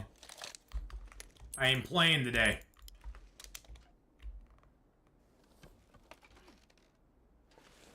Homie, don't play that. Where are we headed? Back to Forlorn Muskeg, and it's 1 arrow down temps right now, so we are taking full advantage of this. We do not see this very often past day 100 on Interloper. So we are taking full advantage to head back to Forlorn Muskeg right now.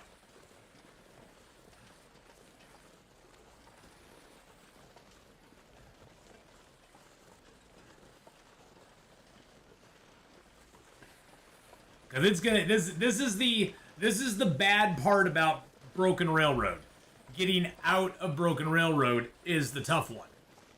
Because you gotta go from the closest shelter from the maintenance yard is either number one, the cave up there that goes up to Milton, goes up to the Marsh Ridge, or you gotta go all the way to the cave right on the right side. That is up from the Spence family homestead. So those are your two options for shelter from this point on. There's no shelter for like the next mile. Wonder how I'll pass the rocks. Oh, I'll go ahead. I'll go ahead and just schlep the stuff real quick. It's only 20 kilos of stuff, so we can just schlep it over real quick. Pick up the travois. We can drop a bunch of stuff. It's a pain in the ass to get it out of here, but I'm just hoping we can get past this little spot here.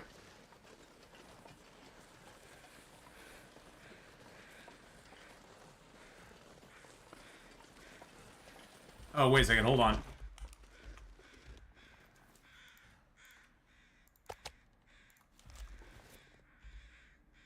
Forgot I had those on me. Well, it's because I'm underweight. As long as you are underweight, it doesn't matter how much the travois weighs. Right now, we are at 38 kilos. So as long as we are not overweight, the travois weight does not really matter to us. The walking speed with the travois is pretty decent when you aren't overweight yourself. Now, if you're overweight, then it starts to slow down a lot.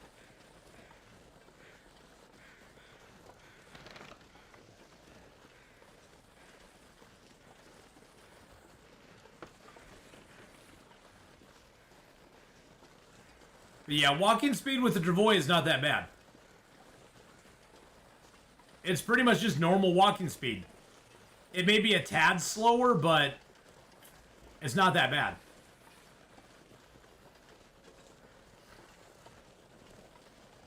Now, I may just choose to go around, because you can go down and around this.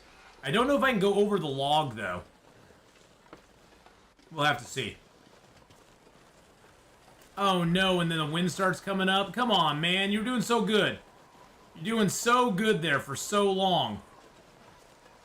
And then you just had to start being annoying. So I could go to the right here, or the left here, and go down. But then we're down in an area where there's another wolf, too. It'd probably be easier just to schlep it over this top here.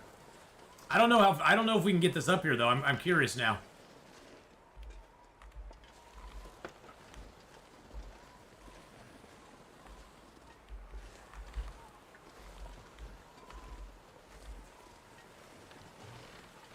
Kind of bring it up gradually.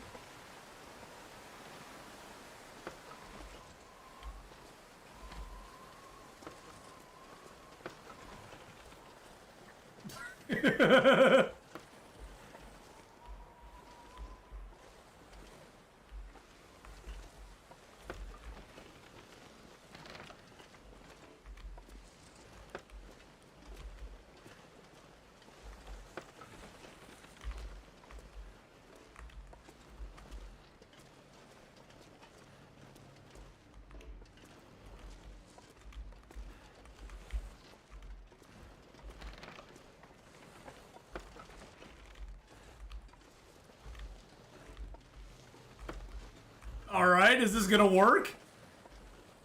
Is this gonna work? Is this gonna actually at least work to over here?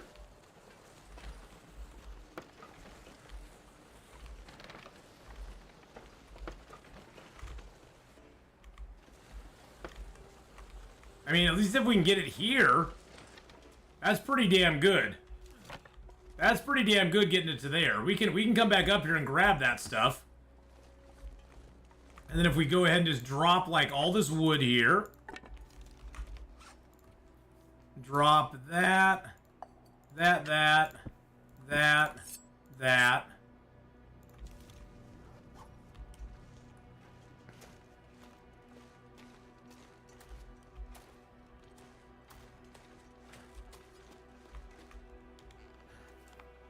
Feels like a lot of gear.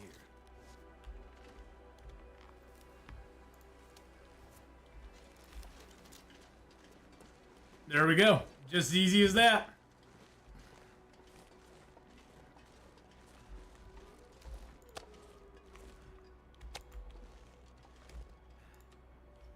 Isn't there a drop for the travois, or is there not? I guess not. We'll just chuck everything from here into it. Move all that to the container. Put our oil in there.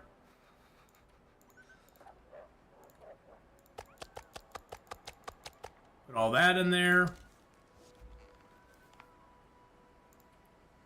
I think we should probably build ourselves a little fire.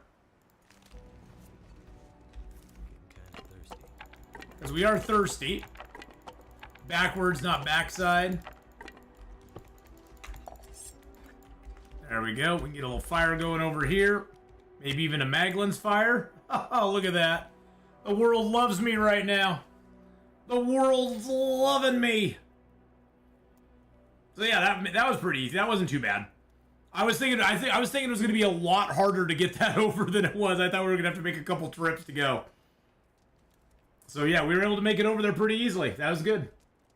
Yesterday I was bringing my beat back to Conset, and when the other beat showed up, Travois can't carry two bear kills. Oh, because the bears beat Battlestar Galactica. No, bears beat Battlestar Galactica. That's the thing.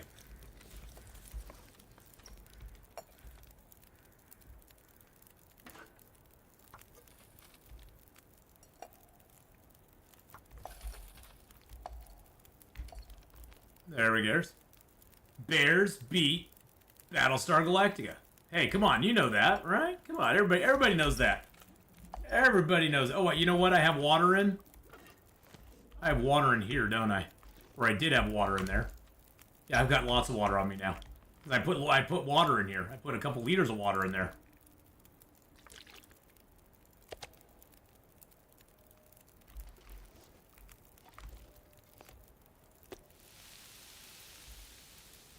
Am I based out of America or Canada? I'm based out of America. Although I do love my Canadian brothers and sisters to the north. But I specifically am based out of America. I live down in the Oregon area.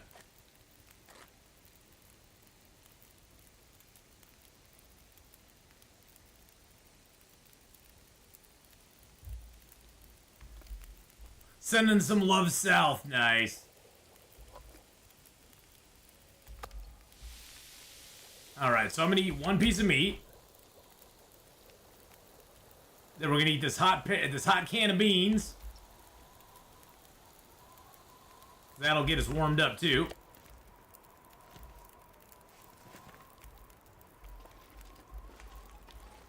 Throw the rest of the stinky food in here. By the way, if you put stinky food in the travois, the animals won't smell it. Then we need to put some more stuff in here. Let's put all this reclaimed wood and those in there. Perfect. And by the way, the sucky thing is if you pick up the travois and you have a torch out, unfortunately that torch goes out. So it's better just to have your weapon available. I'm actually going to get my pistol out because that's going to be sort of our protection.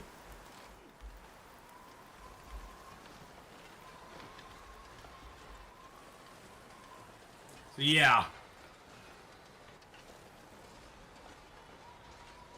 than what they depict in Long Dark you can find in Oregon. Certain parts of Oregon, for sure, yeah.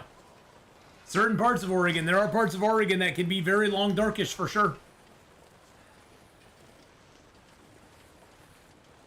That could be a thing. When I found out about the Travois, I started laughing because I just imagined all the streamers carrying way too much stuff everywhere. That's me! That's me, Cakey Pie. I carry way too much stuff everywhere I go in this game. Everywhere I go, I carry so much stuff. I'm always maxed out on my weight, though. That's just what I do. I mean, I do kind of like, you know, keep a, you know, I try to pair myself to certain things. I don't over carry, I don't think. But I do carry a lot of stuff, and usually I carry a lot of woods, I carry a lot of water, you know, I try to carry food with me, I try to carry all these different bits and bobs of equipment that I believe I'll need. So I'm always trying to carry probably way more stuff than I should.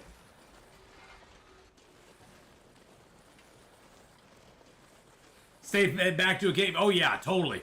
It's great. I found the Travois to be particularly wonderful, like was being said before, is if you kill a bear and you chop him up into, you know, all of his big bags, then you can load all the bags pretty much in the Travois and carry them back with you. Or even a deer, you could carry all the deer bags back with you. Oregon from Google is showing very scenic and long dark areas, yes. You also have to remember that Oregon is about 90% national forest.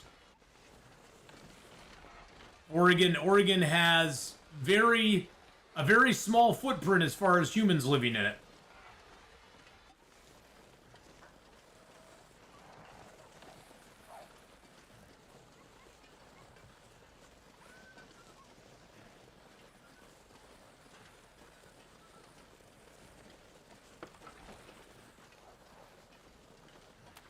Is there a bear around here? Yes, lots and lots of national parks. We have a lot of beauty that we can go and explore in our wonderful state. And a lot of eastern Oregon is just desert. I mean, it's just you know, it's cattle ranch area, and a lot of there's just not a lot out in eastern Oregon. Pretty much west of the Cascades, there's a lot of stuff. East of the Cascade, not so much. Do you get the ketchup chips over there? We don't get them here. I did have a viewer from Canada send me some ketchup chips, though, and they were very delicious. I like them quite a bit, but we don't get those here in Oregon now. We don't get those down here.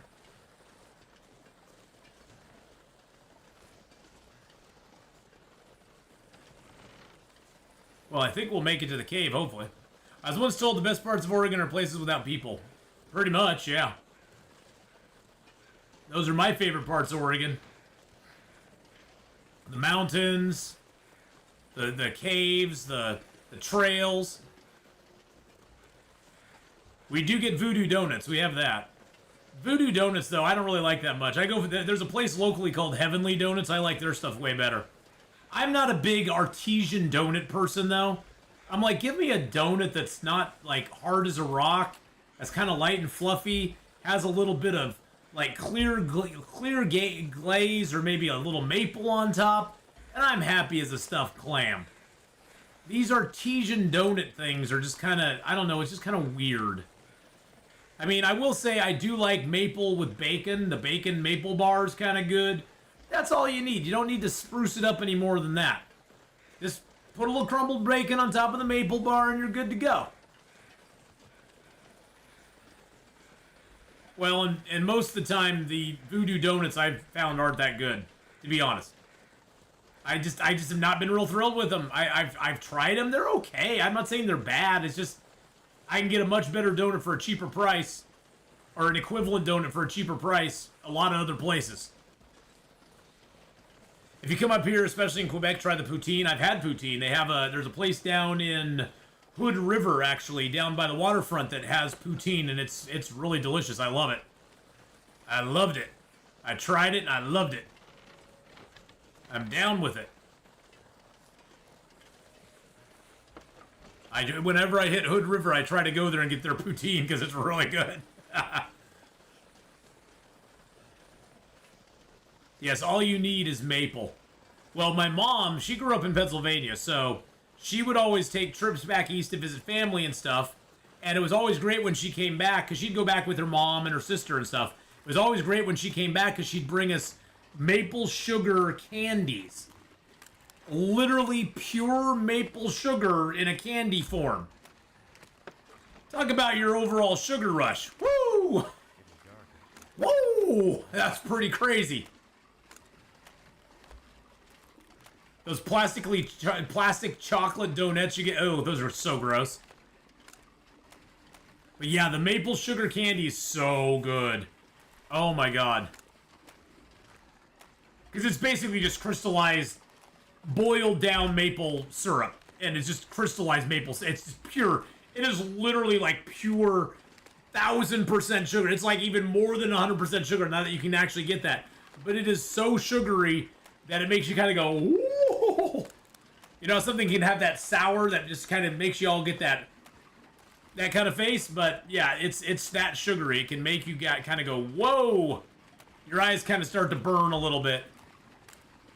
Now, I'm not going to unload the Travois here because this is just a momentary respite for us. Scouring the frozen wastes of Crispy Universe brownies, thank you. search of a mate.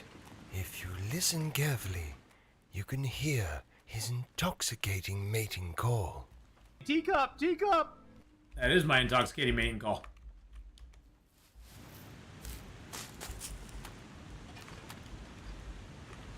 Where are we going from here? We're gonna go fix the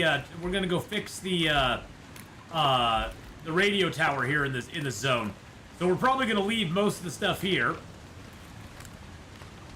The only thing that beats Maple Canada for me is maple toffee on snow. Yum.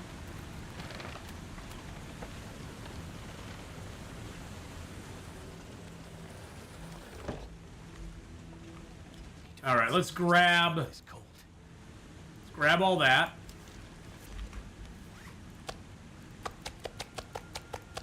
Drop all them's there.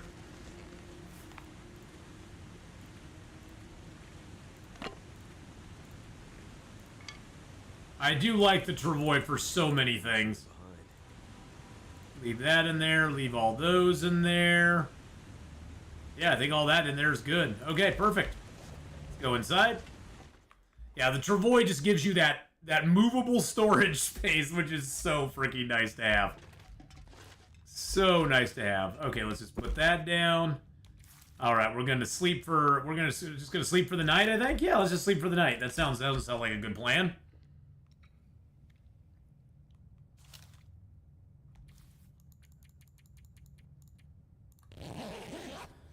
Alrighty, boys and girls. Well, we are back in Forlorn Muskeg. Now becomes the long process, because what our goal is, what our ultimate goal is we now have the receiver.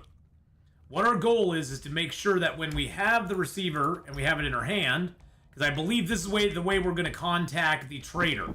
My assumption is that the trader is going to be an insubstantial being that we just contact via the receiver, and we need to have the towers repaired to do so. So we need to go up into Milton, repair the tower there. We need to go down here into Forlorn Muskeg, repair the tower there. We have to repair 6 towers in total. We've already repaired 1. We've got 1 tower already, transmitter already repaired. Then we've got the 3 other ones that are key to the Tales from the Far Territory part. But there's also a tower in Desolation Point. There's also one in Blackrock. Those ones are not tied to any tales that have come out yet. So my suspicion is that those and the other ones maybe need to all be in place before we can actually contact and talk to the trader. It's just a guess at this point. I'm probably wrong because all my guesses are. But we're on day 110. Our health is now up to 60%. So we're over 50. That's great. And tomorrow we are going to go into Forlorn Muskeg and try to get that tower repaired. And that should be fun. We're going to have a good time doing it. But for right now, we're going to switch over. I'm going to take a quick little break. We're going to switch over to playing some 7 Days to Die. So for those of you on YouTube, thank you for coming by. I appreciate all the views today. We're up to, what, 39 viewers on YouTube. Thank you so very much. You guys are awesome. You guys and gals are awesome. Thank you for coming by and hanging out. Don't forget to like the video, of course. Don't forget to like the video. Don't forget to subscribe to the channel as well. Lefty with the raid. How you doing, Lefty Raffle? How's it going, buddy?